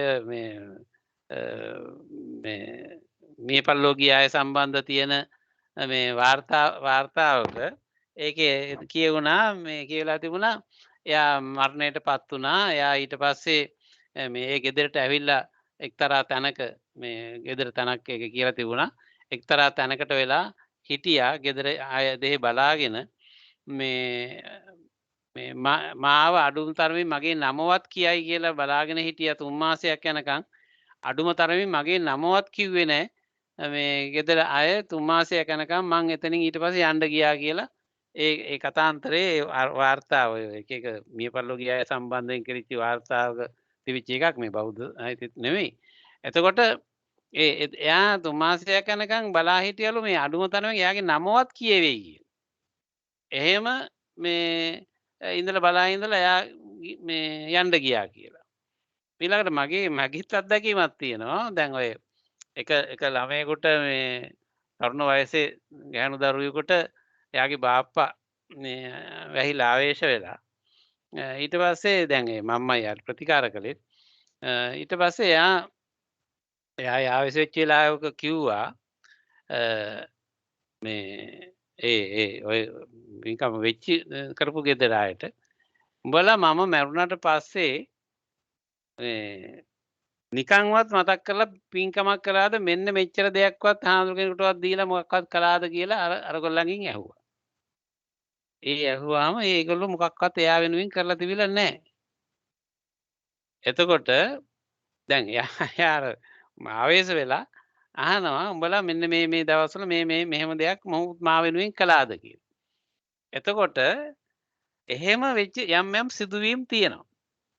එතකොට ඒ වගේ අර මිය පරලෝ ගිය එක්කෙනා ගේ විඤ්ඤාණයේ තියෙනවා සටහනක් හඳුනා ගැනීමක් මේ මෙන්න මේ දවස් 3න් 7න් දවස් 21කින් 3 මාසෙන් ඔය කොතනකදී හරි සම්දිස්ථානයකදී මාව මතක් කරයි මාව සිහිපත් කරයි යමක් කරලා මටත් පින් දෙයි කියන එකක් අර දැන් අර පෙත්ති 21 එකේ මේ යා පහළ වුණා නම් එතකොට එයාගේ හඳුනා ගැනීමක් තියෙනවනේ එයා ඇලර්ට් එකේ ඉන්නවනේ ඒ දවසට එතකොට. එතකොට ඒ දවස වෙනකොට මෙහෙම මතක් කරලා අපි පින් දුන්නොත් එයා ඒක අනුමෝදන් වෙනවනේ. ඒ නිසා එතන යම්කිසි අර්ථයක් තියෙනවා කියලා මගේ හඳුනා ගැනීම. එතකොට ඔය කියන කරුණු කීපේ නිසා. ඉතින් මේකට ඔබ කැමති අදහසක් දරන්න පුළුවන්. මගේ හඳුනා ගැනීම ඔහොම පැත්තකුත් තියෙනවා කියලා. මටත් හිතෙනවා ස්වාමීන් වහන්සේ මටත් හිතෙනවා මොකද ස්වාමීන් වහන්සේ අපි දෙයක් කරනකොට පිළිවෙලකට කරොත් මොකක් හරි එකක් කවුරු හරි පටන් ගත්තා මේක මේ දවසට කරනවා කියලා ඒක දිගටම ගෙනියනවා. එතකොට නැත්තම් ඒක එක Tamanට ඕන වෙලාවට මේ පින්න මම දවසේ කරනවා මෙහෙම කරන එකත් ඒක නිකන් අවුල් ජාලාවක් වගේ. එතකොට යම් දෙයක් කරනකොට කොයි එකෙක් අහවදාට අපි හැමෝම මේ විදිහටම කළ යුතුයි කියන එක ඒක ඒක විදිහට දිගටම ආවහම කවුරුත් බයකුත් ඇති වෙනවා. ඒ වගේම ඒක අර කරන්න ඕන පුරුද්දටම කරනවා. ඒ කිරිල්ල එතකොට ඒක අවුලක් වෙන්නේ නැහැ. ඒක නියම විදිහට ක්‍රමානුකූලව ඒ පින් දෙන දවස් 3 7 ඒ වගේ ගියාම ඒක අර ස්වාමීන් වහන්සේ දේශෝකී පද්ධති අර විඥාණයට ගියපෙකනාදී ඒක තියෙනවා. මොකද ඒක දැන් ගොඩ කලක් ඉඳන් යන එකන්නේ. නැත්තම් Tamanට ඕන වෙලාවට මම කරන්න මේ වෙලාවට අරය කරන යට ඕන වෙලාවට මට විවේකයක් තියෙනකොට මම කරනවා. ඔහොම කරන්න ගියොත් හරියට කෙරෙන්නේ අරක බයක් එක්ක ඒක දිගටම ඒක චාරිත්‍රාක් වගේ කරගෙන ගියාම ඒක කෙරෙනවාමයි කවුරුත් ඉන්නොත්. ඒක නිකන් ස්වාමීන් වහන්සේ කිව්වා වගේම ගාක් කලක් ඉඳලා ඔක හැදීගෙන ඇවිල්ලා තිනවා ඒක කරවන්න ඕන හින්දා මේ විදියට පිළිවෙලට. දැන් ඉතින් ඒක හොඳට ඒක ස්ටාර්ට් මේ ස්ථාවරලා තියෙනවා. ඉතින් හැමෝම ඒ දවසට කොයි කවුරුත් ඒක කොයි ආගමෙත් ඒ විදිහට කරනවා. එතකොට ඒක අර ස්වාමීන් වහන්සේ දේශාකරපත්ති අර කට්ටියගේ දැන් විඥාණයට ගිහිලා තියෙනවා. ඉතින් එදාට ඒගොල්ලෝ බලාගෙන ඉන්නවා. මම හිතන්නේ ඒක තමයි මුලින් ඉඳලා ඕක පටන් ගන්න නැත්තේ දින තියාගන්න නැත්තේ ඉස්සර කාලේ ඉඳන්ම ඕක ඒ විදිහට ඇවිල්ලා තියෙනවා. මොකක් හරි ඒක නියම ක්‍රමයට කෙරෙන්න ඕන හින්දානේ ස්වාමීන් වහන්සේ මට කියන්නේ. ඔව් අනික මේ බෞද්ධ විතරක් නෙමෙයි වෙනත් ආගම් වල ක්‍රිස්තියානි ඉස්ලාම් මම හිතන්නේ ඒ ආගම් වලත් තියෙනවා ඔය දවස් 9න් හරි 21කින් හරි ඔහම කරන පින්කම් මිය ගිය වෙනුවෙන් දාන දීලා හැම කරන පින්කම් මම හිතන්නේ ඒගොල්ලන්ගේ තියෙනවා. මම පැහැදිලිව නිශ්චිතව දන්නේ නැහැ. නමුත් මට හිතෙන්නේ ඒගොල්ලන්ගේ දවස් 21ද කොහෙද මට හිතෙන්නේ හැටියට. කොහොම එක එක ආගම් වලත් තියෙනවා මේ ඒගොල්ලෝ සම්මත කරගත්ත දින අකවානෝ. ඒ වයිදී ඒගොල්ලෝ යම් අයට ඔය මේ 7 දෙනෙක් මේ ගෙන්නලා කෑම දීලා ඒ අයට පින් දෙනවා. ඔහොම දේවල් ක්‍රිස්තියානි ආගමේ තනික ආගම් වල තියෙනවා මට. ඒක පිළිවෙලක් වගේ හැදුනහම ස්වාමීන් වහන්සේ ඒකේ තියෙනවනේ හරියට බයකුත් එක්ක චාරිත්‍රාක් වගේ හැමෝම කරනව නැත්නම් Tamanට ඕන වෙලාවට කරනකොට ඒක කෙරෙන්නේ නැති වෙන්න පුළුවන්. ඒක නෑ අවුලක් වගේ. අරක නීති තමන්ගේ ආගමෙන් හරි ඒක පිළිවෙලක් හැදුවත් ඒක ඒ විදිහට කෙරෙනවා. එතකොට අර බලන් ඉන්න අය වුණත් විඥානේ ස්වාමීන් වහන්සේ කිව්වා වගේ විඥානෙට ඒක වැටලා තියෙන එදාට ඒගොල්ලෝ ඉන්නවා. මම හිතන්නේ ඒකයි ඔක ක්‍රමයකට ඔය නැතුව මෙයා අහවලා මේ වෙලාවට ඉන්නවා එහෙම නෙමෙයි අරක හැදිච්ච එකක් මං හිතන්නේ නියම විදිහට කරගෙන යන්න ඒවා මං හිතන්නේ ස්වාමීන් වහන්සේ. ඔව් ඒකයි.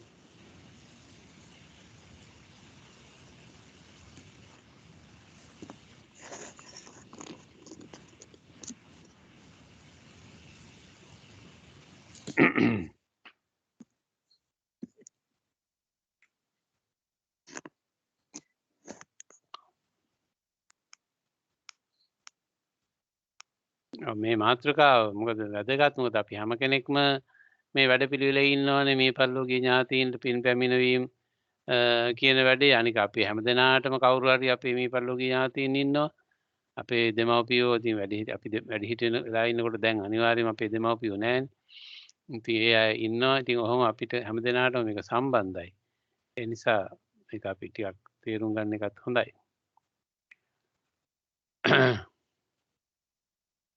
Does Master Gautama describe any preparation for the impossible places? එතකොට මේ අස්ථානය සම්බන්ධයෙන් කොහොමද අපි මේ කාරණය පැහැදිලි කරගන්නේ කියන එක බුදු පියාණන් වහන්සේ පැහැදිලි කළොත් හොඳයි කියලා ඉල්ලා හිටිනවා.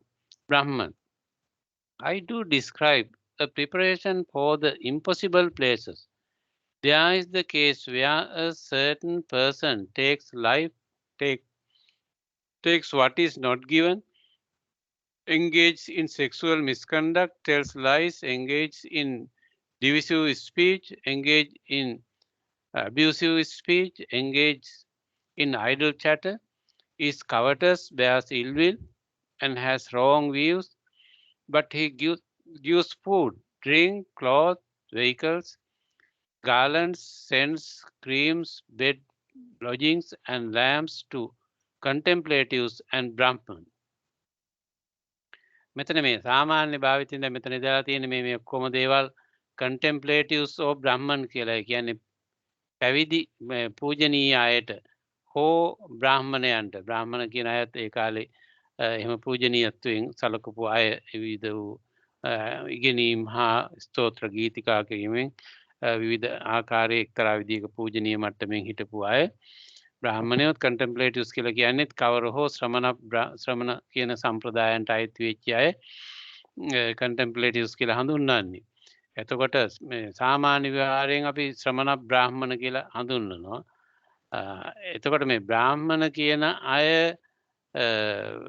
මේ විවාහ නොවී හිටියාම කියලා එකක් නැහැ. සමහර අය මේ විවාහ ජීවිත ගත කරපු අයත් හිටියා. විවාහ ජීවිත ගත නොකරපු බ්‍රාහ්මණයොත් ඉඳලා තියෙනවා. දැන් contemplatives කියන අයට ශ්‍රමණ සම්ප්‍රදායට අයිති වෙච්ච අය බොහෝ විට විවාහ ජීවිත ගත කළේ නැහැ. ඒ අය ආජීවක පරිබ්‍රාජක අචේලක ඒකසාටක නිගණ්ඨ ඔය වගේ විවිධ නම් වලින් හඳුන්වපු අය හිටියා. මේ බෞද්ධ භික්ෂුන් වහන්සේලා ඇරුණාම වෙනත් ආගම් වලත් ඒ හුඟක් අයත් බ්‍රහ්මචාරී ජීවිත තමයි ගත කළේ. ඒ කියන්නේ විවාහ ජීවිත ගත කළේ නැහැ. ඒ හුඟක් ශ්‍රමණ සම්ප්‍රදායට අයිති වෙච්ච අය. බ්‍රාහ්මණ සම්ප්‍රදායේ සමහර අය විවාහ අය හිටියා. මේ සමහර අය විවාහ වෙච්ච අය හිටියා. මොකද ඒගොල්ලන්ගෙත් අර එකක් තියෙනවානේ. මේ අර එක්තරා බ්‍රාහ්මණයන්ට කරන එක්තරා විදිහක මේ චෝදනාවක් හැටියටත් කරනවානේ. හුඟක් විවාහ ජීවිත ගත කරලා ඒගොල්ලෝ පරම්පරාව ගෙනියන්න ඕනේ හින්දා මේ විවාහ වෙලා දරුවෝ හදනවා කියන එකක්. ඒ කියන්නේ දැන් හුඟක් වෙලාවට එහෙම වුණා. ඉන්දියාවේ හුඟක් වෙච්ච දෙයක්. මොකද මේ හුඟක් ආගමික කුඩා කාලේ ඉඳන් ඉගෙනගෙන විවිධ යාග හෝම කටයුතු අරවා මේවා යෙදීමින් හිටපු බ්‍රාහ්මණයෝ ඊට පස්සේ ඒගොල්ලෝ වයස්ගත වෙනකොට අවුරුදු 60 70 වෙනකොට ඒගොල්ලන්ට අවශ්‍ය වෙනවා තමන්ගේ පරම්පරාව ඉදිරියට ගෙනියන්න. ඒ බ්‍රාහ්මණ පරම්පරාව ඉස්සරහට යන්න එපා. එහෙම ඕන වුණාම ඒගොල්ලෝ විවාහ ජීවිතයකට එනවා. හුඟක් වෙලාට එතකොට විවාහ වෙන්නේ ලාබාලයත් එක්ක. ඒ කියන්නේ අවුරුදු 16 17 වගේ ලාබාල මට්ටමේ අයත් එක්ක විවාහ වෙන්නේ අර හුඟක් වයස්ගත බ්‍රාහ්මණයෝ. මොකද ඒගොල්ලන්ගේ අපේක්ෂාව තමන්ගේ බ්‍රාහ්මණ වංශය පවත්වාගෙන යාමට අදාළ පරම්පරාව ගෙන යාමට අවශ්‍ය වෙන දරුවෙක් බිහි කිරීම තමයි ඒගොල්ලන්ගේ මූලික අපේක්ෂාව. ඒක විවාහ ජීවිතයක් ගත කරනවා කියන අර්ථයෙන්ම නෙමෙයි. එතකොට අර පරම්පරාව ගෙනියන්න ඕනකම නිසා විවාහ වෙනවා. එතකොට විවාහ හුඟක් වෙලාට විවාහ වෙන්නේ ලාබාල වයසේ ඉන්න අයත් එක්ක. ඒතර මේක බ්‍රාහ්මණයන්ට නැගිච්ච චෝදනාවක් හැටියට ඒ කාලේ තිබිච්ච එකක් මේක. එතකොට එහෙම නොවි තරුණ වයසේ බ්‍රාහ්මණයන් හිටිය විවාහ ජීවිත ගත කරපු අයත් හිටියා. ඔන්න ඔහොම එකක් ඉන්දියානු පරිසරයේදී සිද්ධ වෙලා තියෙනවා. එතකොට කොහොම හරි මේ ශ්‍රමණ බ්‍රාහ්මණ කියන අර්ථයෙන් තමයි මේ contemplatives and brahmans කියන වචනේ භාවිතා වෙලා තියෙන්නේ. With the breakup of the body after death, he reappears in the company of elephants, where he receives food, drink, flowers, and various ornaments. It's because he took life, took what is not given, engaged in sexual misconduct, told lies, engaged in divisive speech, engaged in abusive speech, engaged in idle chatter, was covetous, bore ill will, and had wrong views, that he reappears in the company of elephants. But it's because he gave food, drink, cloth, vehicles, garlands, scents, creams, bed, lodgings, and lamps to contemplatives and Brahmans, that he received food, drink, flowers, and various ornaments.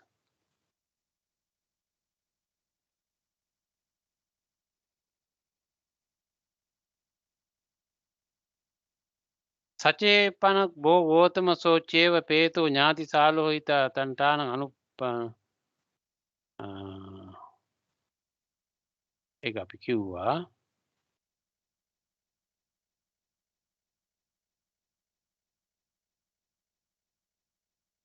අට්ඨානේපි භවං ගෝතමෝ පරිකප්පං වදතීති.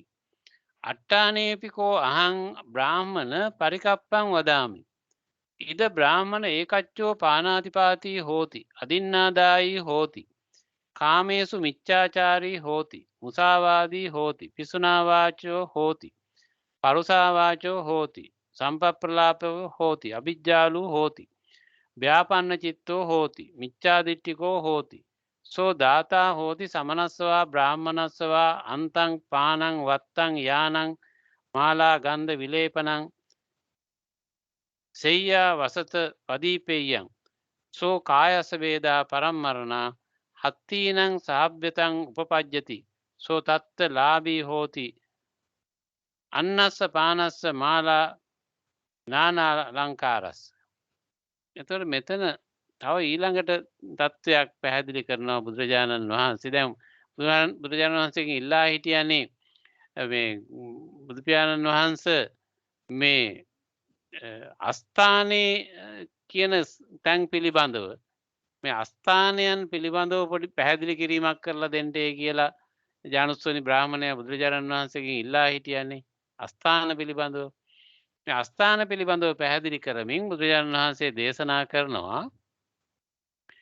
බ්‍රාහ්මණය මේ අස්ථානය පිළිබඳව මම පැහැදිලි කිරීමක් කළොත් සමහර අය ඉන්නවා මේ හොරකම් ජීවිත ප්‍රාණාතිපාතය කරන, හොරකම් කරන, කාමයේ වර්ධවා හැසිරෙන මේ විදිහ අපි අකුසලයන් කියලා කිව්ව දස අකුසල් කියමුකෝ. ලේසියෙන් දැන් මේ හැමතැනම කියවෙන හින්දා මේ දස අකුසල් වල යෙදෙන අය සමහර අය ඉන්නවා. එහෙම වුණාට මේ දස අකුසල් වල යෙදෙන අයගේ සමහර කෙනෙක් නමුත් එයා මේ දානෙ දෙනවා.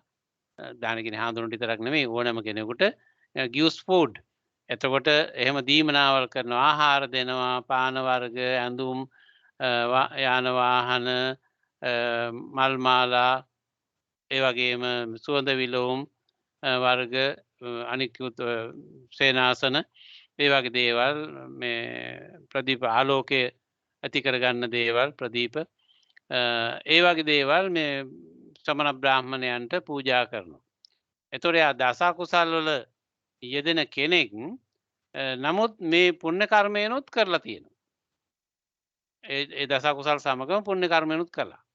එතකොට අන්න ඒ බඳු අය මේ ඒකට උදාහරණයක් කියන්නේ බුදු පියාණන් වහන්සේ. ඒ බඳු අය with the breakup of the body, එයාගේ මරණයෙන් පස්සේ ඒ අය නැවත පහළ වෙනවා මේ තිරිසන් භවයේදී උපදිනවා. මොකද තිරිසන් භවයට ගියේ එයා අර දස කුසල් වල යෙදුණානේ.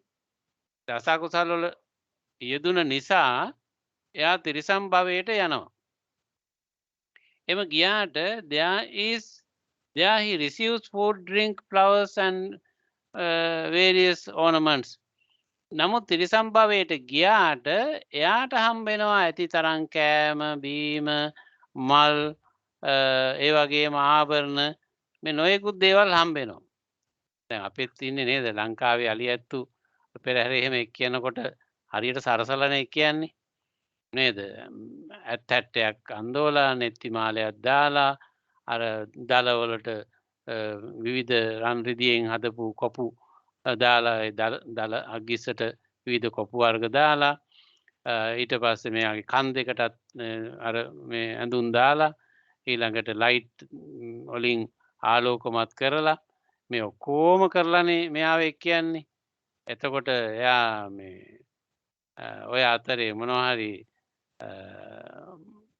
මල පැහැරීමක් කළොත් එහෙම ඒකත් මේ ගණ්ඩ බෑග් අරගෙන ලෑස්ති වෙලා ඉන්නවනේ කට්ටියක්. එතකොට මේ පාරේ යද්දී ඒ බිමට වැටෙන්නේ නැති වෙන්න ගණ්ඩ හෝ වැටෙනව ගමම අහුලන්න වෙනවා කට්ටියක් යනවා. මේ මහා එතකොට මේ අලියා ඇතා තිරිසන් භවයේ හිටියට මේ මහා විශාල ලොකු සැලකිල්ලක් ගෞරවයක් මේ ආභරණ කෑම බීම මේ ඔක්කොම යනවනේ. එතකොට ඒ වගේම සමහර විට ආරක්ෂාව සඳහා වෙනම බටයන් දෙනවනේ. දැන් මාලිගාව ඇතා හැම යනකොට මේ ආරක්ෂාවක් දෙනවා පොලිසියෙන් එහෙම. එතන මෙහෙම සත්ත්ව ලෝකේ හිටියට එයාට අවශ්‍ය කෑම බීම පැළඳුම් ආභරණ අලංකාර කිරීම නාවනවා කවනවා පොවනවා බලා ගන්න ඔක්කොම ටික හම්බ වෙනවා. එහෙම සමහර සත්තු ඉන්නවා අය ඒ වගේ අයට මේ ඔක්කොම හම්බ වෙනවා. අර දස අකුසල් කිරීම නිසා එයා තිරිසන් යෝනියේ ඉපදුනාට එයා කරපු දානමාන ආදී පින්කම් වල බලයෙන් ශක්තියෙන් මේවට අදාළ වූ යහපත් ඉෂ්ට විපාක ලබන්නත් එයා සුදුසුෙක් බවට පත් වෙලා තියෙනවා. With the breakup of the body after death, he reappears in the company of the elephants. Thus receives food, drink, flowers, and various ornaments. It's because he took what is not given, engaged in sexual misconduct or lies, engaged in divisive speech, engaged in abusive speech, engaged in idle chatter, was covetous, bore ill will, and had wrong views, that he reappears in the company of elephants. But it's because he gave food, drink, clothes, vehicles ගාල් මේ තියෙන දේවල් ඔක්කොම එයා එහෙම පූජා කරපු නිසා එයාට එයාගේ ඊළඟ භවයේදී තිරිසන් භවයේ හිටියත් අවශ්‍ය ආහාර පාන ඇඳුම් පැළඳුම් අලංකාර වෙන දේවල් ඔක්කොම ආභරණ ටික මෙයාට ලබන්නත් පුළුවන් වෙලා තියෙනවා. එතකොට ඉම්පොසිබල් ප්ලේස් එකක් වුණාට ඒ තැන්වල ඉන්න අයගේ එතනින් අපිට දෙන පින් ගන්න බැරි වුණාට එයා ඒ භවයේට පත් වුණාට පස්සේ යාට ලැබෙන යම් ප්‍රතිලාභ එක එක සතාගෙන් සතාට වෙනස් වෙනවා. ඒ විදිහට අපි දන්නවනේ ඉතින් සමහර සත්තු බොහෝම සුව පහසුවෙන් හැම දෙයක්ම ආඩ්‍යව ඉන්න ආකාරය පිළිබඳව ඕනම රටක ඒ විදිහට ඉන්නවා කියලා. Then there is a case where a certain person takes life, has wrong views, but he gives food, lambs to contemplatives and Brahman. With the breakup of the body after death, he reappears in the company of horses, in the company of cattle, in the company of poultry. There he receives food, drink, flowers, and various ornaments. It's because he took life and had wrong views that he reappears in the company of poultry. But it's because he gave food, drink, and lambs to contemplatives and Brahmans that he receives food, drink, flowers, and various ornaments. එතකොට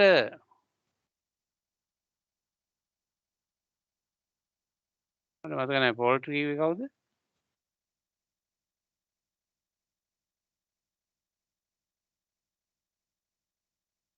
මේ කවුරු හරි මතක් වුණොත් කියන්න. එතකොට මේ ඊළඟට අපි පාලි එකට කියලා දෙනවා.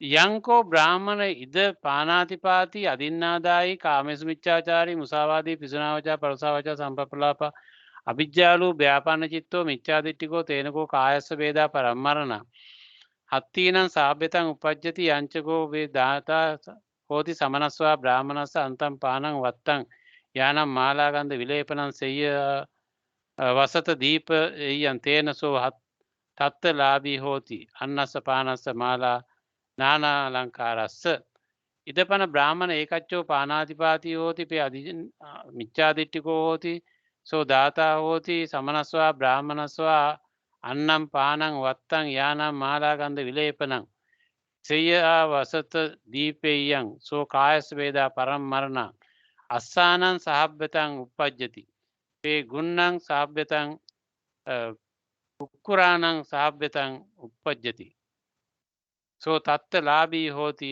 අන්නස්ස පානස්ස මාලා නානාලංකාරස්ස. හරි ආමේ තත්තු සුනකයෝ. එතකොට බුදු පියාණන් වහන්සේ පැහැදිලි කරනවා බ්‍රාහ්මණය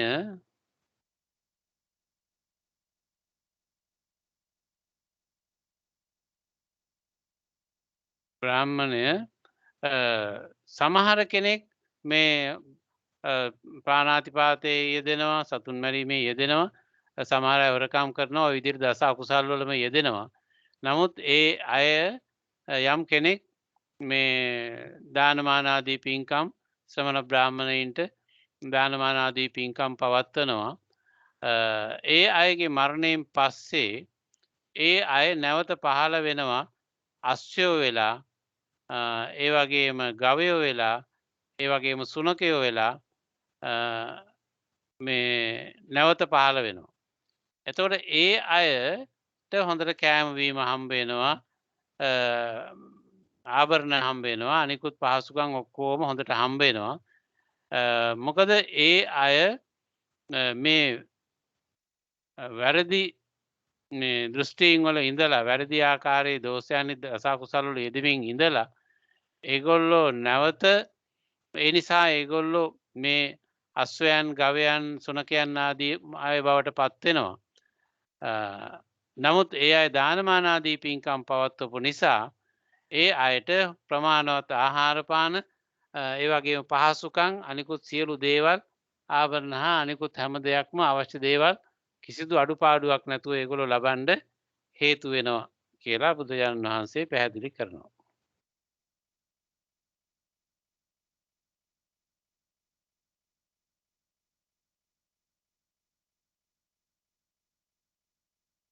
Then there is a case where a certain person refrains from taking life, refrains from taking what is not given, refrains from sexual misconduct, refrains from telling lies, refrains from divisive speech, refrains from abusive speech, refrains from idle chatter, is not covetous, bears no ill will, and has right views, and he gives food, drink, clothes, vehicles, garlands, scents, creams, bed, lodgings, and lamps to contemplate some Brahman. With the breakup of the body after death, he reappears in the company of human beings. There he experiences the 5 strings of human sensuality, delightful sights, sound, smell, taste, tactile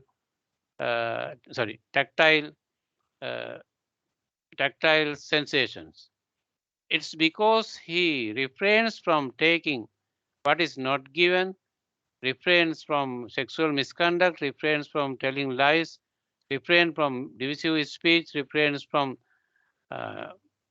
abusive speech, refrains from idle chatter, was now covetous, bore no ill will, and had right views, that he appears in the company of human beings.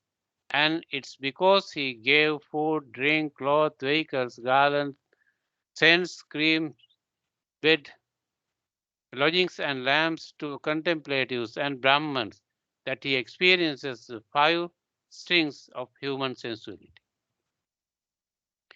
Yanko Brahman ida panatipati pe michchaditiko tenako kayasa veda parammarna kukkuranan sabbhitan upajjati anchako so danata hoti samanaswa brahmanaswa annam panam vattam yanam mala gandha vilepanam seyyavasat deepayam tenako tatta labhi hoti annasa panassa mala nana alankarassa.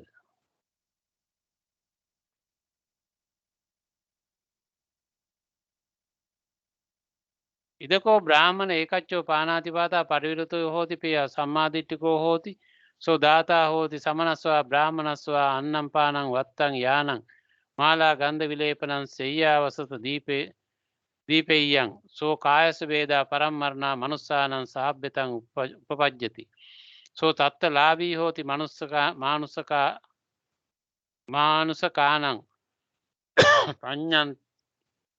පංචන්නං කාම ගුණාන. එතකොට ඊළඟට බුදුපියාණන් වහන්සේ දේශනා කරනවා යම් කිසි කෙනෙක් අර දස අකුසල් වල යෙදෙන්නේ නැහැ.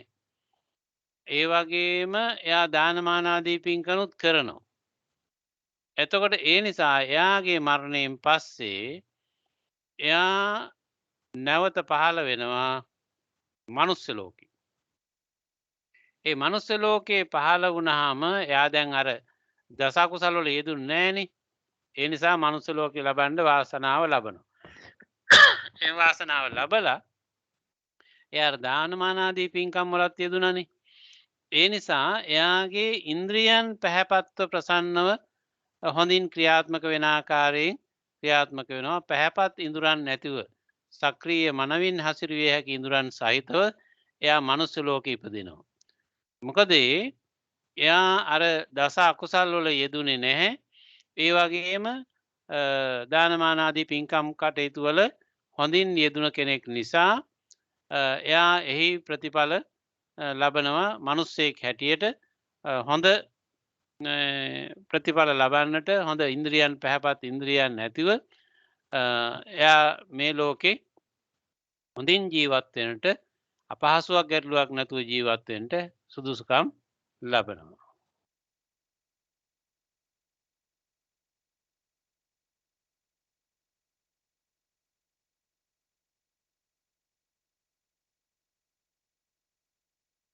Then there is a case where a certain person refrains from taking life and right views, and he gives food, drink, clothes, vehicles, garlands, scents, creams, bed, lodgings, and lamps, and contemplatives and Brahmans.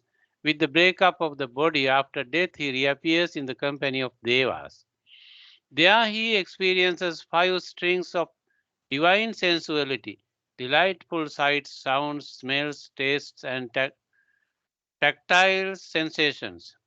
It's because he refrains from taking what is not given and had right views that he reappears in the company of Devas. And it's because he gave food, drink, clothes, vehicles, garlands, scents, creams, bed, lodgings, and lamps to contemplatives and Brahmans that he experiences the 5 strings of divine sensuality. But at any rate, Brahman, the donor, doesn't go without reward. Ida pana Brahman ekaccho panatipata patavirto hoti peya sammadittikko hoti. So data hoti samanasva brahmanasva annam panam vattam yanam mala gandha vilepanam seyya vasata deepayam so kayasa veda parammarana devanam sabbhitam upapajjati so tatta labhi hoti dibbānam paccannam kāma gunānam. Yanko brahman idapanatipata patavirto hoti pe sammadittikko tenako kayasa veda parammarana devanam sabbhitam upapajjati yanchako so data hoti samanasva brahmanasva annam panam vattam yanam mala gandha vilepanam seyya vasata deepayam tena so tatta labhi hoti dibbānam pancannam kāma gunānam apicha brahmana dāyakopi anipaloti.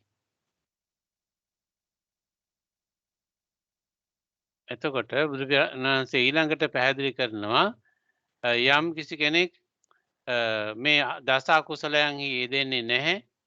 ඒ වගේම දානමානාදී පින්කම් කටයුතු වල යහපත් කටයුතු දස කුසලමේ කටයුතු වල යෙදෙනවා. එයාගේ මරණයෙන් පස්සේ එයා නැවත පහළ වෙනවා දේව භවයක. දෙවියන් අතර පහළ වෙනවා. දෙවියන් අතර පහළ වුණාම එයා එහිදී ඒ ඉන්ද්‍රියන් හි වටිනාකම දකිනවා දිව්‍යමය ඉන්ද්‍රියන් එයා ලබනවා. දැන් මිනිස්යන් අතර තියෙන අසකන්නාසේ දිව ශරීරය කියන එක මනුස්ස ලෝකයට අදාළ ඉන්ද්‍රියන් හැටියටනේ.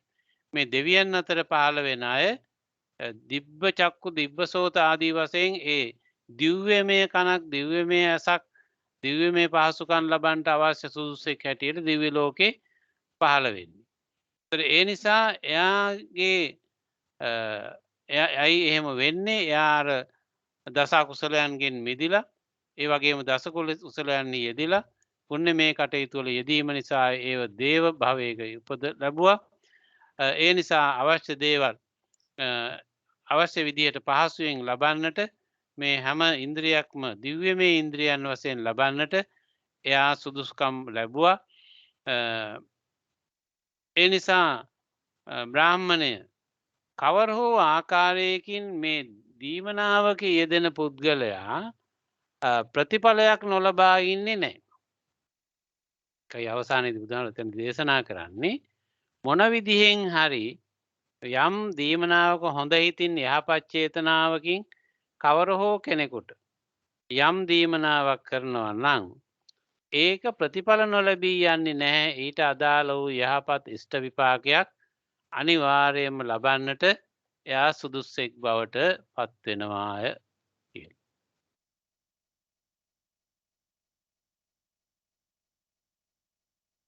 It's amazing, Master Gautama. It's astounding how it's enough to make one want to gift enough to make one want to make an offering where the donor doesn't go without reward. That's the way it's Brahman. That's the way it is. The donor doesn't go without reward.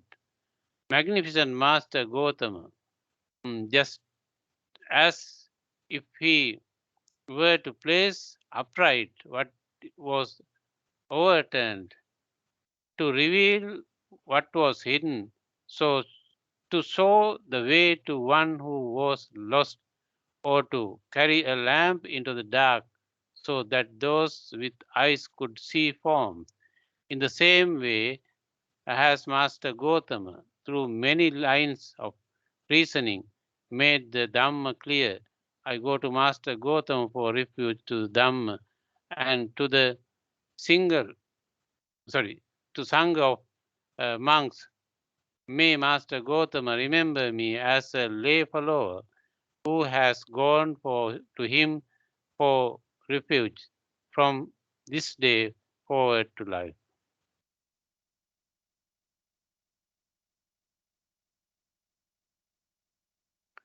Accharyam Bhogotama, Abhutam Bhogotama, Yavanchidang Bhogotama, Alameva Danani Datung, Alam Saddani Katung, Yatrai Nama, Dayakopi Anipaloti, Evametam Brahmana, Dayakopi Brahmana Anipaloti, Abhikantam Bhogotama, Abhikantam Bhogotama, Sayatapi Bhogotama, Upasakang Mam Bhavang, Gotamo Dharetu, Ajat Tagge, Panupetan Sarnangatanti, Ekadasamang.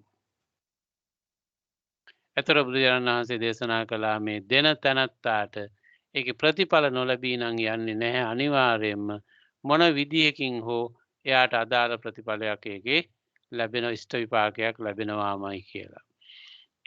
එතෙන්දී ඥානසෝනි බ්‍රාහ්මණය බුදුරජාණන් වහන්සේට ප්‍රශංසා කරනවා, ගරු කරනවා. හරිම ආශ්චර්යමත්, හරිම පුදුමයි. ස්වාමීනි, මේ ඔබ වහන්සේ දේශනා කරපු ආකාරයට යම් කිසි කෙනෙක් දීමට අපේක්ෂා කරනවා නම් ඒ දීම කොයිතරම් අර්ථවත්ද කියන එක, එසේ දීම කොයිතරම් ඵලදායකද කියන එක, අර්ථ සම්පන්නද කියන එක, ඒ වගේම යම් දීමනාවක් නිසා ඒ දෙන තැනත්තාට ඊට අදාළ වූ යහපත් ඉෂ්ට විපාකයක්, යහපත් ඵලයක් නොලැබී යන්නේ නැහැ කොහෙත්ම කියන කාරණය වහන්සේ ඉතාමත්ම පැහැදිලිව දේශනා කළා. ඒක එහෙම තමයි බ්‍රාහ්මණය. ඒක ඒ විදිහටම තමයි වෙන්නේ. යම් කෙනෙක් යම් දීමනාවක් කරනවා නම් ඒකේ ප්‍රතිඵලයක් නොලැබී යන්නේ නැහැ. අනිවාර්යෙන්ම කවර හෝ ආකාරයකින් එහි ඉෂ්ට විපාකයක් ලබන්න එයා සුදුසෙක් බවට පත් වෙනවා කියලා. මේ නිසා ඥානසෝනි බුදු පියාණන් වහන්සේට ප්‍රශංසා කරනවා, ගරු කරනවා. හරියට යටිකුරු වෙලා තිබිච්ච දෙයක් උඩුකුරු කළා වගේ, ඒ වගේම වැහිලා තිබිච්ච දෙයක් අල්ලා ඉවර කළා වගේ, ඒ වගේම මග වැරදුණු කෙනෙකුට මග කියා දුන්නා වගේ, ඇස් ඇති අය රූප දකීවා කියලා පහනක් දැල්ලුවා වගේ, යම් කිසි කෙනෙක් ලෞතර බුදු පියාණන් වහන්සේ ඉතාමත්ම පැහැදිලිව මේ ධර්මය දේශනා කළ අනේක පරියායන විවිධාකාරයෙන් මේ දහම බුදු පියාණන් වහන්සේ පැහැදිලි කළා, දේශනා කළා. මම බුදු පියාණන් වහන්සේ ධර්මයත් සංඝයාත් අද පටන් සරණ යනවා. බුදු පියාණන් වහන්සේ මා ඔබ වහන්සේ සරණ ගිය ත්‍රිවිධ රත්නයේ සරණ ගිය ශ්‍රාවකයෙකු ලෙස මින් ඉදිරියට සලකනු ලබත්වා කියලා ඥානුස්සෝනි බුදු පියාණන් වහන්සේට සඳහන් කරනවා. හොඳයි. ඥානුස්සෝනි සූත්‍රය කියන එක අපි අවසන් කරන්න යෙදුනේ මොනවා හරි ඒ ඇසුරු කරගෙන හෝ යම් කිසි දෙයක් ඔබට කියන්න, අහන්න, දැනගන්න, සාකච්ඡා කරන්න තියෙනවද?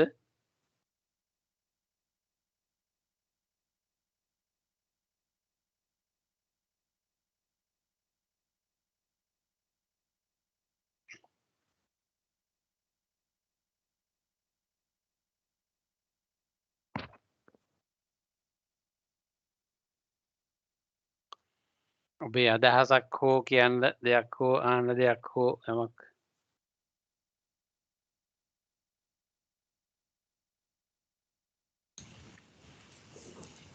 අවසරයි ස්වාමීනි. ඔව්. ස්වාමීන් වහන්සේ මම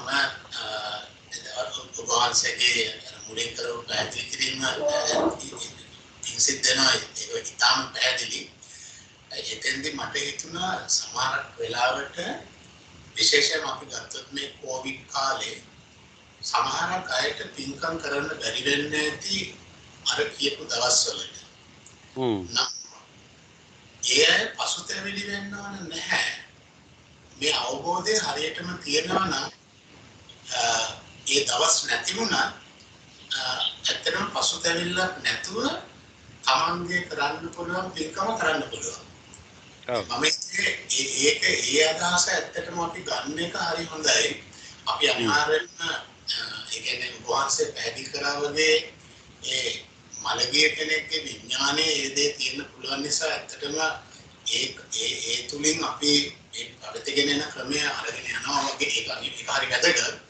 ඒ වගේ අපි මානසිකව යම්කිසි ගැටලු තත්වයකට පත් වෙන්න ඕනේ නැහැ. බැරිලාවත් ඒක අපිට කරගන්න බැරි වුණා නම් යම්කිසි හේතුවක් නිසා. මොකද අපි දන්නවා මේ පින්කම අපි ඒ කරන අනුමෝදන කරන පින්කම අනිවාර්යෙන්ම කොහොමද ලැබෙනවා කියන්නේ. මම හිතුවා ඇත්තටම මම ගොඩක්ම ගත්තේ අන්න ඒ තේරුම අපේ ස්වාමීන් වහන්සේ. ඔව්. ඒක හරි. ඒක ඔබතුමා කියන එක හරි. දැන් මෙහෙම එකක් තියෙනවා. එකක් තව එතෙන්දි මම එක පැහැදිලි කිරීමකුත් කරන්න ඕනේ. මෙහෙම එකකුත් තියෙනවා. දැන් මේ ඔය 3 මාසයේ කියලා එහෙම ගනිද්දී දැන් 7 දවස් නම් එච්චර ප්‍රශ්නයක් නැහැ. 21ක් ප්‍රශ්නයක් නැහැ. 3 මාසයේ ගනිද්දී එහෙම ටිකක් පොඩි ප්‍රශ්නයක්කුත් තියෙනවා තමයි. ඒ කියන්නේ දැන් අපි 3 මාස කිව්වහම 3 මාසේ අරාබි ලිතට අනුව 3 මාසෙද? එහෙම නැත්නම් චන්ද්‍ර මාස ක්‍රමයට ගන්නා දවස් 28 මාස වලින් 3 මාසයේද? දැන් මේ ක්‍රම දෙකම භාවිතා වෙනවානේ. දැන් අපි අර දරුවෙක් සම්බන්ධයෙන් කතා කරනකොට දරුවෙක් මව කුසේ ඉන්න කාලේ දශම මාසයයි කියලා ගන්නවානේ. ඒතර දශම මාසයයි කියලා කිව්වට ඒ දවස් 28 මාසනේ දශම මාසය වෙන්නේ. එතකොට දශම මාසයේ උරේකත්වා කිව්වහම දවස් 280නේ. එතකොට 3 මාසයේ ගණන් හදන්නේ කොහොමද කියන ප්‍රශ්නයකුත් එනවා. දවස් 30 මාස තියෙනවා, 31 මාස තියෙනවා, අධික අවුරුදු තියෙනවා ඔහොම පැටලිලි තියෙනවා තමයි. ඒ නිසා මට කෙවෙලි පැහැදිලි කරන්න බැරි වුණා. ඒතර එහෙම යම් යම් මේ නිශ්චිතවම 3 මාසය ගණන් හදන්නේ කොහොමද? මේ වගේ ගැටලුත් තියෙනවා. නමුත් සාමාන්‍ය සම්මතයෙන් අපි 3 මාසය ගත්තට එතන වැරදක් නැහැ කියලා මගේ අවබෝධය. අනික් කාරණය අපේ මගේ මේක මගේ පෞද්ගලික හඳුනා ගැනීම ධර්මයේ කොතනකවත් තියෙන එකක් නෙමෙයි. එතකොට දැන් අපේ ඥාතියගේ අභාවයෙන් පස්සේ දින 7න් හරි 3 මාසෙන් හරි යම් පින්කමක් කරන්න දැන් අද කාලේ හැටියට කොරෝනා ප්‍රශ්න නිසා වෙන වෙන විවිධ බාධක නොයෙක් ඒවා තියෙන්න පුළුවන්. ස්වාමීන් වහන්සේලා හොයාගන්න බැරි වෙන්න පුළුවන්. ස්වාමීන් වහන්සේලා දාන පිළිගන්නේ නැහැ මේ කාලේ. උයලා ගෙනාවට එහෙම උපකරණ හැටියට පිළිගන්නේ. ඔහොම නොයෙක් තැන්වල නොයෙක් ප්‍රශ්න තියෙනවා. එතකොට දැන් එහෙම එකකදී ඇත්තටම ඒ ලොකු ගැටලුවක් වෙන්නේ නැහැ. තමන්ගේ හිතේ මේක තියෙන්න ඕනේ. තමන් ඒ කාල වකවානුවලදී හෝ තමන්ට ඉඩ ලැබෙන වෙලාවෙදී තමන්ගේ ඥාතීන් සිහිපත් කරලා එයාට පින් අනුමෝදන් කරන්න. අපි මෙතෙක් මීට කලින් කරපු යහපත් ක්‍රියාවන් පුණ්‍ය කර්මයන් තියෙනවා.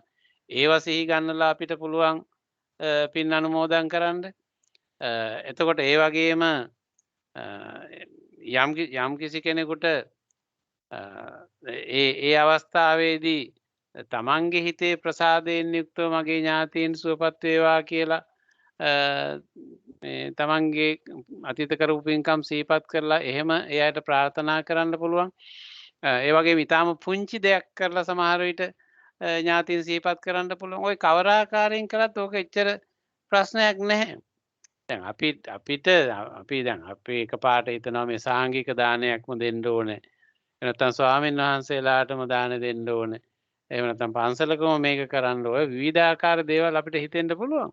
නමුත් එහෙම දුෂ්කරතා තියෙන අවස්ථාවකදී අපිට මේ සතෙකුට කැම වේලක් දීලා වුණත් එහෙම නැත්නම් වෙනත් ආකාරයක ගෙදරම අපිට බුද්ධ පූජාවක් තියලා වුණත් එහෙම නැත්නම් වෙනත් සරල ලෙඩෙකුට අපිට සංග්‍රහයක් කරලා වුණත් මොකක් හරි දෙයක් කරලා අපිට පුළුවන් ඒ අයව සිහිපත් කරලා මේ මං කරපු යහපත් ක්‍රියාවේ ශක්තියෙන් බලයෙන් මගේ ඥාතීන් සුවපත් වේවා කියලා අපිට ප්‍රාර්ථනා කරන්න පුළුවන්. ඒ නිසා එකම දේ කියලා එකක්වත් නැහැ. ඒ නිසා අර ඔබතුමා කියපු එක හරිය නිකන් අපි ඒක ගැන වරි වෙන්න ඕනේ නැහැ. හිත කරදරයටපත් වෙන්න ඕනේ නැහැ. මගේ මේ පින්කම ආව දවසේම කරගන්න බැරි වුණානේ කියලා කරදරයටපත් වෙන්න ඕනේ නැහැ. දහමේ ඒකත් වැරද්දක් හැටියට සලකනවානේ අපි. මේ පසුගිය දේවල් ගැන නිකන් අනවශ්‍ය විදියට අපි හිත කරදර කරගන්න එකත් ඕනේ නැති වැඩක්නේ. ඒ නිසා ඒවා පිළිබඳව මධ්‍යස්ථ සිතින් මේ පැහැපත් සිතකින් හොඳ හඳුනා ගැනීමකින් යුක්තව කටයුතු කරන එක වැදගත්. අපි කවර දෙයකටවත් නිකන් අනවශ්‍ය විදියට හිත වෙහෙසටපත් කරගන්න කරදරයටපත් වෙන්න ක්‍රමයක් බුදුදහමේ නැහැ. හැම විටම පැහැපත් සිතකින් යුක්තව කරුණු කාරණා තේරුම්ගෙන අරගෙන අවබෝධයෙන් යුක්තව කටයුතු කිරීමක් පිළිබඳව තමයි දහමේ හැම විටම කියලා තියෙන්නේ. ඒක හරිය ඔබතුමා කියපු කාරණේ.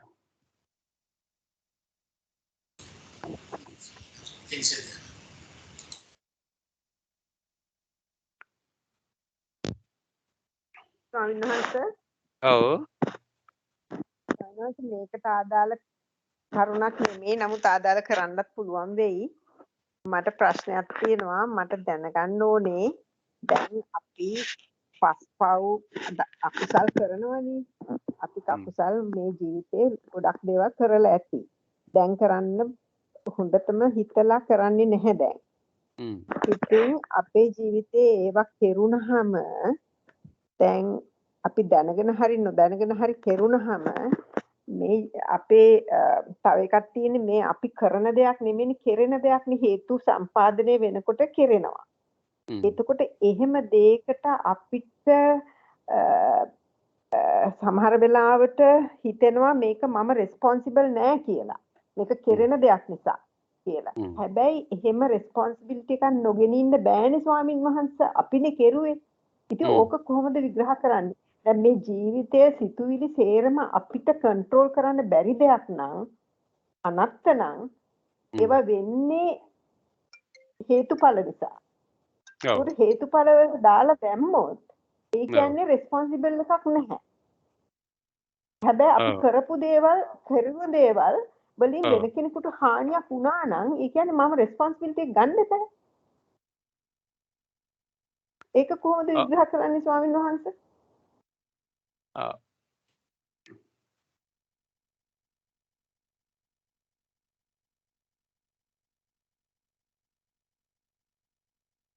විජේදේව මම වැඩසටහනක ඉන්නේ මම පස්සේ කතා කරන්නේ. මේ එතකොට දැන් මෙහෙමයි.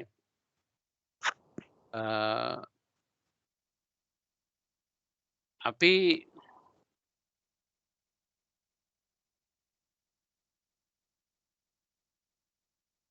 ඔබතුමී නැගූ ප්‍රශ්නය මේ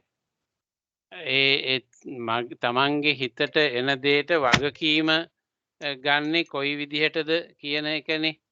ඒ කියන්නේ තමන්ගේ හිතේ තමන්ගේ හිතට කිසියම් ආකාරයක තමන්ගෙන් කරන දෙයක් ඒකේ වගකීම තමන් ගන්නවද නැද්ද කියන කාරණේ ගැනනේ කතා කරන්නේ නේද? මම කරන දෙයක් හරි මට වුණ දෙයක් හරි ඕන දෙයක් වෙන්න පුළුවන්. ඔව් ඒක හරි. එතකොට දැන් මෙහෙමයි. දැන් ධර්මානුකූල විග්‍රහයේදී කර්ම කියලා අපි හඳුන්වන්නේ සිතින් සිතලා කරන ඒවානේ චේතයිත්වා කම්මං කරෝති. කර්මයක් කෙරෙන්නේ සිතින් සිතලා. එතකොට ඒ කියන්නේ අපිට දැන් නින්දෙදී අපෙන් කර්ම කෙරෙන්නේ නැහැ. උමතු වෙලා ඉන්නකොට කර්ම කෙරෙන්නේ නැහැ. සිහි නැති වෙලා ඉන්න වෙලාවක අපෙන් කර්ම කෙරෙන්නේ නැහැ. එතකොට ඒ වගේ අපි නොදැනුවත්ව කර්ම කිරීමක් ගැන දහමේ කතා කරන්නේ නැහැ අනිවාර්යයෙන්ම. එතකොට ඒ අනුව මම කරන සෑම දෙයක්ම සිහියෙන් යුක්තව මම කළොත් තමයි ඒක කර්ම ගොඩට වැටෙන්නේ. ඒක පුඤ්ඤ පාප හෝ පුඤ්ඤ පාප නොවන කියන තුනයිනේ තියෙන්නේ. එතකොට මේ තුන් වර්ගයෙන් එකකට වැටෙන්නේ තමාගේ සිතේ සංවිධානයෙන් යුක්තව කරපු කියපු දෙයක්. එතකොට මේ කියන එක හොඳද නරකද කියන එක විනිශ්චය කරන්න කිරීමේ වගකීම තමා තුළ අනිවාර්යයෙන්ම තියෙනවා. දහමේ කියන්නේ නැහැ බැරි වෙලා වැරදි කරනවා කියන කතාවක්. කරන ඕනෑම දෙයක් දැනගෙන තමයි කරන්නේ. හරි. ඒ කියන්නේ දැන් නීතියනොත් පිළිගැනීමක් තියෙනවානේ. නීතිය නොදැනීම නිදහසට කාරණයක් නෙමෙයි කියලා එහෙම. ඒ වගේ මේ අපි කරන්නා වූ ඕනෑම දේ අපි දැන් වචනයක් කියනවා නම් ඒ වචනේ බොරුවක්ද කේලමක්ද ඊළඟට රළු වචනයක්ද හිස් වචනයක්ද කාට හරි රිදෙන වචනයක්ද කියන එක ඒ පිළිබඳව වගකීම Tamanට තියෙනවා. ඒතර මට කියන්න බෑ මේ මගේ වචනය යාට රිදෙයි කියලා මම හිතුවේ නෑ කියලා කියන්න එහෙමනම් බෑ. ඒ කියන්නේ දැන් ඔබතුමී කියපු වගන්තිය මාත් එක මම අපෙන්න එපා. ඒ වගන්තියේ මේ කියවුණා සමහරලාට හිතලා නෙමෙයි ඒක කෙරෙන්නේ කියලා අපි නොදැනුවත්ව කරනවා කියලා. දැන් බුදුදහමේ එහෙම පිළිගැනීමක් නැහැ. බුදුදහමේ නොදැනුවත්ව කරනවා කියලා එකක් ගැන කතා කරන්නේ නැහැ. දැන් ඔය භික්ෂු භික්ෂුණී විනය සම්බන්ධයෙන් ගත්තත්, ගිහි විනය සම්බන්ධ ගත්තත් කොතනකවත් නොදැන වැරදි කරනවා කියලා එකක් නැහැ. කරන වැරද්ද තමන්ට තමන් වග කියන්න ඕනේ. එතකොට ඒ නිසා ඒකේ වගකීම රෙස්පොන්සිබිලිටි එක අනිවාර්යයෙන්ම තමන්ට එනවා. ඒ අනුව වග කියන්න ඕනේ, වග වෙන්න ඕනේ. ඕක ඕනේ වයසකට ඇප්ලයි වෙනවද ස්වාමින් වහන්සේ? වයස සීමාවක් නැද්ද ඕක? නෑ. ඒ කියන්නේ මේකයි. පොඩි කාලේ වුණත් එහෙම තමයි. ඒ මොකද මේකේ තේරුම මේකයි. එයා ඒ වැඩේ කරන්න අදාළ වෙන මානසික දෝෂ සහගත බව එයා තුල තියෙනවා. මම සරල උදාහරණයක් කියන්නම්. පුංචි ළමයෙකුට අපි දෙනවා බෝනික්කි. ලස්සන බෝනික්කෙක් දෙනවා. මේ ළමයා බෝනික්කා අරගෙන අත කඩනවා. අනික් අතත් කඩනවා. කකුල් දෙකත් කඩනවා. බෙල්ලත් කඩනවා. කල්ල පැත්තකට ගහලා පයින්ුත් ගහලා ඉසි කරනවා. හරි? හරි? මම කලා කියමු මම කරනවා ඉන්නවා. මම කලා කියමුකෝ. දැන් අපි කියනවාද මේ ළමයාට මේ ළමයා නොදරුවෙක්. මේ ළමයාට තේරෙන්නේ නැහැ. මේ ළමයා තමන් මොකද කරන්න කියලා දන්නේ නැහැ කියලා අපි කියනවාද?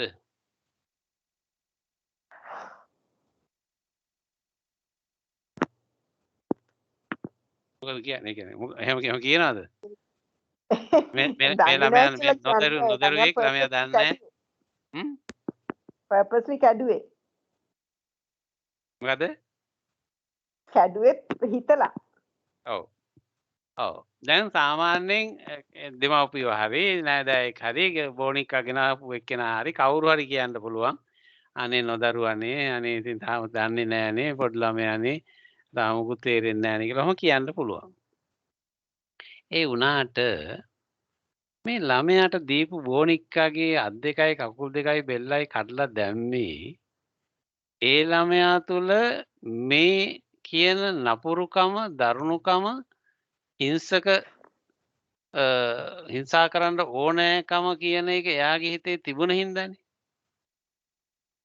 එයා නොහිතා කළා නෙවෙයිනේ. තවත් ළමයෙකුට බෝනික්කා දුන්නාම එයා ඒ බෝනික්කා අරගෙන නලවලා කිරිපෝලා නාවලා නොයෙකුත් දේවල් ඔය බෝනික්කා සම්බන්ධයෙන් කරනවා. සමහර ළමයි එහෙමත් කරනවානේ. එතකොට එක ළමයෙක් ඒ බෝනික්කා නාවලා පවුඩර් දාලා පිය දාලා කිරිපෝන ඒව කරනවා. ඇඟෙන් එහෙම කරන දරුවෝ ඉන්නවා. එහෙම කරනවා. තව ළමයෙක් බෝනික්කා දුන්නාම අත් දෙකයි කකුල් දෙකයි ඔළුවයි කඩලා දාලා ඊසි කරලා දානවා. එතකොට මේ ළමයයි දෙන්නගේ ටෙම්පරමන්ට් එක ඒගොල්ලන්ගේ මානසික තත්ත්වය පිළිබඳ නියෝජනයක් නෙමේ සිද්ධ වුණේ. ඒ කියන්නේ එයාගේ තියෙන නපුරුකම එයාගේ තියෙන දරුණුකම ඒ වන විට එයා දෙමව්පියන්ගෙන් ඉගෙන නොගත්ත වෙන්න පුළුවන්. නමුත් එයා පෙර භවයේ ඉඳන් අරගෙන ආපු දරුණුකමක් නපුරුකමක් සමග තමයි මේ බෝනික්කාව ඔහොම කඩන්න පුළුවන්කම එන්නේ. එතකොට ඒ නිසා ඒ පෙර භවයේ ඉඳන් ආපු එකේ තියෙන ඒ විඥාන මේ සංවිධානය එයාගේ තියෙනවා. එතකොට ඒක තමයි එයාගේ කර්මය. එයාගේ තියෙන දරුණුකම නපුරුකම ඒක. ඒක එයා ළඟ තියෙනවා ඒතර. ඒක කවදා හරි ඒක අපි එයාම වෙනස් කරගන්නකම් හෝ අපි අපේ උදව්වෙන් ඒක වෙනස් කරගන්නකම් එයාගේ ඒක තියෙනවා. එතකොට එයා ඒ ළමයා එහෙම තමයි. ඒක එයාගේ කර්මය. ඒක අන්ඩර් කරන්ට් එක තියෙනවනේ යට. අන්ඩර් කරන්ට් එක අන්න ඒක අනිවාර්යයෙන්ම එයා ඇස්සේ තියෙනවා. ඒක සහිතව තමයි එයා ඉන්නේ. මට ඒක ඕක එයාගේ හිමිකම. පැහැදිලි කරගන්න ඕනෙකම තිබුණේ ස්වාමින් වහන්සේ. දැන් ටික කාලෙක ඉඳලා මට හරියට වචන දාගන්න බැරුව හිටියේ. දැන් තේරෙනවා ස්වාමීන්. අර අන්ඩර් කරන්ට් එක තියෙනවා. අර කර්ම ප්‍රවෘත්තියනේ. ඔකේ අත තියෙන්නේ ප්‍රවෘත්ති කර්ම. ඔව්. ඒකත් එයාගේ අස්සෙත් ඒ ගානට එයාගේ මනස දරුණුකම නපුරුකම හැදිලා තියෙනවා. ඉතින් එයාගේ අතීත කර්ම වල උදව්වෙන් දැනටත් ක්‍රියාත්මක වෙන්නේ ඒක. ඒතර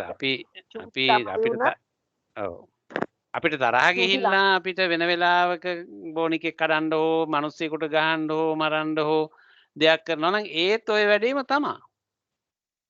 අපිට පස්සේ කාලෙක අවුරුදු 35 දී ඔය ළමයා කියමුකෝ අවුරුදු 35 දී එයා පොල්ලක් අරගෙන මිනිස්සෙකුට ගහලා එයාගේ අතපය කඩලා හරි ඔලුව පල්ලා හරි මරණයටපත් කළා හරි ඒ වැඩේ කරනකොටත් ඒත් ওই වැඩේ නොයි. ඔය බබා බානික්කාගේ අතපය කඩුව වැඩේමයි අර අතෙන්දි පොල්ලක් අරගෙන අවුරුදු 35 දී තව මිනිහෙකුට ගහලා මරනකොට. එහෙම කරන්න පුළුවන්කම එයා ළඟ තියෙන හින්දානේ එහෙම කරන්නේ. දැන් අපිට බෑනේ පොල්ලක් අරගෙන තියා කෝටුවක් අරගෙන ගහන්න කටුස්සෙකුට ගහන්න සතෙකුට ගහන්න බෑනේ. තරුණ ළමයි පොඩි ළමයි අර අවුරුදු 15 16 ළමයි ලොකු මිනිස්සුන්ව මරන්න එකතු වෙලා. ඔව්. ඒ භවතාවේ එයාගේ තියෙනවා. ඉතින් එහෙම කරන්න තියෙන ඕනකම, එහෙම කරන්න තියෙන පුළුවන්කම, ඒ තියෙන නපුරුකම එයා උරුම කරගෙන තියෙනවනේ කොහෙන් හරි. මේ ජීවිතේදී හෝ පෙර භවයෙන් හෝ මේ ජීවිතෙන් ගත්තේ නැත්නම් පෙර භවයෙන් එකක්. දෙකෙන් එකක් කොහෙන් හරි එන්න ඕනේ. ඔව්. බොහොම ස්තුතියි ස්වාමීන් වහන්සේ පැහැදිලි. හොඳයි. පැහැදිලි බොහොම ස්තුතියි සිද්ධ වේවා.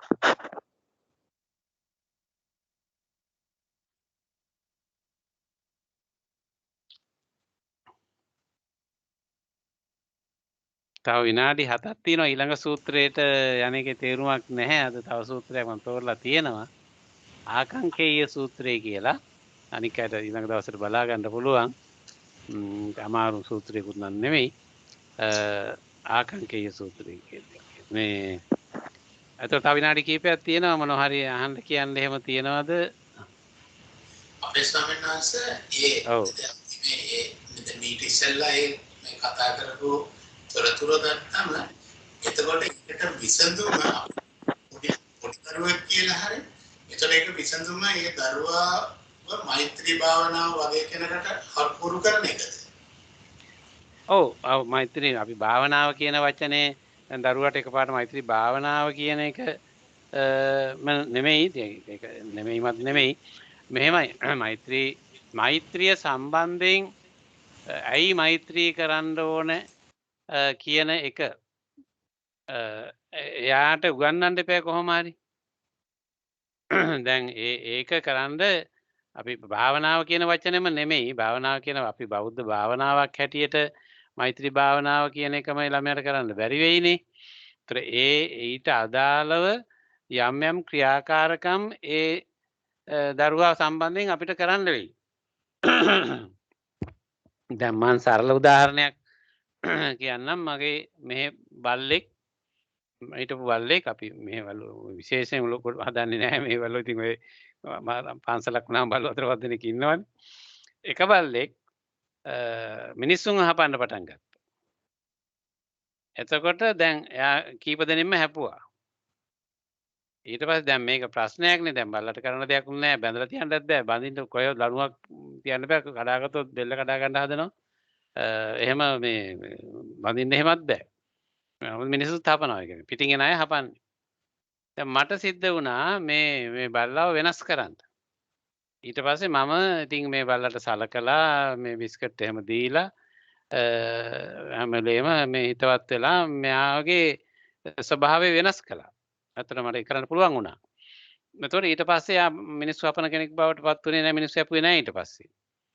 නමුත් ඒක වැඩක් වුණා. මා පස්සේමයි ඊට පස්සේ එළියට බැස්සොත් මා එකමයි හැම වෙලේම පිටිපස්සෙන් එනවා. මේ යා මට ගොඩාක් හිතවත් වෙන්න පටන් ගත්තා වුණා ඒකෙන්. නමුත් මම එයා එක ඕනකමින් මේ හිතවත් වෙලා එයාගේ ඒ ස්වභාවය වෙනස් කළා. අර මිනිස්සුන් අහපන ස්වභාවය මේ වෙනස් කරන්න පුළුවන් වුණා. ඉතින් ඒ වගේ මම උදාහරණයට එක ගත්තේ ඒ වගේ අපේ දරුවෙක් වෙන්න පුළුවන් කවරෝදයක් වෙන්න පුළුවන් අපිට උපක්‍රමශීලීව හරි ටැක්ටිකලි එක කරන්න වෙනවා. එතකොට එයාගේ ටෙම්පරමන්ට් එක එයාගේ මනෝභාවයන් වෙනස් වෙන ආකාරයට එයාව සකස් කරන්න වෙනවා. එයා නැවත නැවත තරහ උස්සන්නේ නැතුව එයා ආවේගයට පත් කරන්නේ නැතුව හැම වෙලේම කූල් ඩවුන් කරලා එයා පහසුවට පත් කරලා රිලැක්ස් කරලා ඒ විදිහට එයාගේ ආවේගශීලීත්වයේ මතු නොවන විදිහට ඒ අතරේ එයාව දැනුවත් කිරීම කටයුතුත් කරමින් ඒක වෙනස් කරන්න වෙනවා. ඉතින් ඒ ටිකක් ලොකු වැඩක්. ඉතින් ඒක පරිස්සමෙන් උත්සාහයෙන් කරන්න ඕන දෙයක් ඒක. ස්වාමීන් වහන්සේ සමහරක් වෙලාවට ඒගොල්ලන්ගේ පින නිසා ඒ වගේ දෙමව්පියන් ගාden ස්වාමීන් වහන්සේක බල්ලා වුණත් මට හිතෙන්නේ එයාගේ පින හින්දා ඒ වගේ කෙනෙක් වට එයා එනවා. ඒ පින හින්දා ඒක එයාගේ නැති කරන්න. දැන් දරුවා වුණත් ඒ දරුවා දෙමව්පිය කෙනෙක් ගාට ආවම ඒ දෙමව්පිය හොඳ නම් ඒ දරුවාගේ පිනක් මම හිතන්නේ එතනට එන්නේ එයාගේ ඒ නරක පුරුද්ද අඩු. ඔව් එහෙම වෙන්නත් පුළුවන්. අතර මේ කර්ම විශ්ය ආචින්තය කියලා කියන්නේ ඒක විවිධාකාරයෙන් එහෙම වෙන්න පුළුවන්. එයාගේ ඒ ස්වභාවය වෙනස් කරන්න සුදුසු තැනකට එයා නොගියොත් එයා හැමදාටම ඒකෙම ඉන්නේ. මහ විශාල හානියක් වෙනවනේ. බල්ලෙක් වුණත් සතෙක් වුණත් වෙනත් මිනිස්සෙක් වුණත් කවුරු වුණත් ඊට අදාළ වූ මේ කල්යාණ මිත්‍ර සේවනයකටපත් නුනොත් එහෙම එයාට මහ විශාල හානියක් කරදරයක් නෙවෙන්නේ. ඒ සුදුසු දෙමව්පියෝ ගාවට එයා ගිහිල්ලා ඉපදුනොත් එහෙම නැත්නම් පස්සේ කාලේ හරි සුදුසු ගුරුවරයෙක් හෝ පැවිදි කෙනෙක් හෝ ඥාතියෙක් හෝ සුදුසු කෙනෙක් හම්බ වුණොත් එහෙම වෙච්ච අය වොන්තරන් ඉන්නවනේ. එහෙම ඉස්සෙල්ලා හරි නපුරුකම් තියන අය පස්සේ කාලේ හොඳ වෙලා හරීම ගුණ යහපත් අය බවට පත් වෙන අවස්ථාවන් එහෙම තියෙන්නේ. ඔව් ඒ කියන කාරණේ හරි. ඉතින් එහෙම එයාගේ ලැබීමක් ඒකට තියෙන හින්දානේ. ඔයාගේ දුර්ලභමක් ඒක හොඳ කරන්න අනිත් හොඳයි ඒක හොඳ කරන්න ඒ වගේ තැනකට ඒ කර්ම ශක්තියෙන් එයා එවනවා. ඔව් ඔව් එහෙම වෙන්න පුළුවන්. වෙනවා. ඔව් මං හිතන්නේ එහෙමයි. ඒක වෙන්නේ කියලා. ඒ ස්වාමීන් වහන්සේ ඔව්. අවසරයි.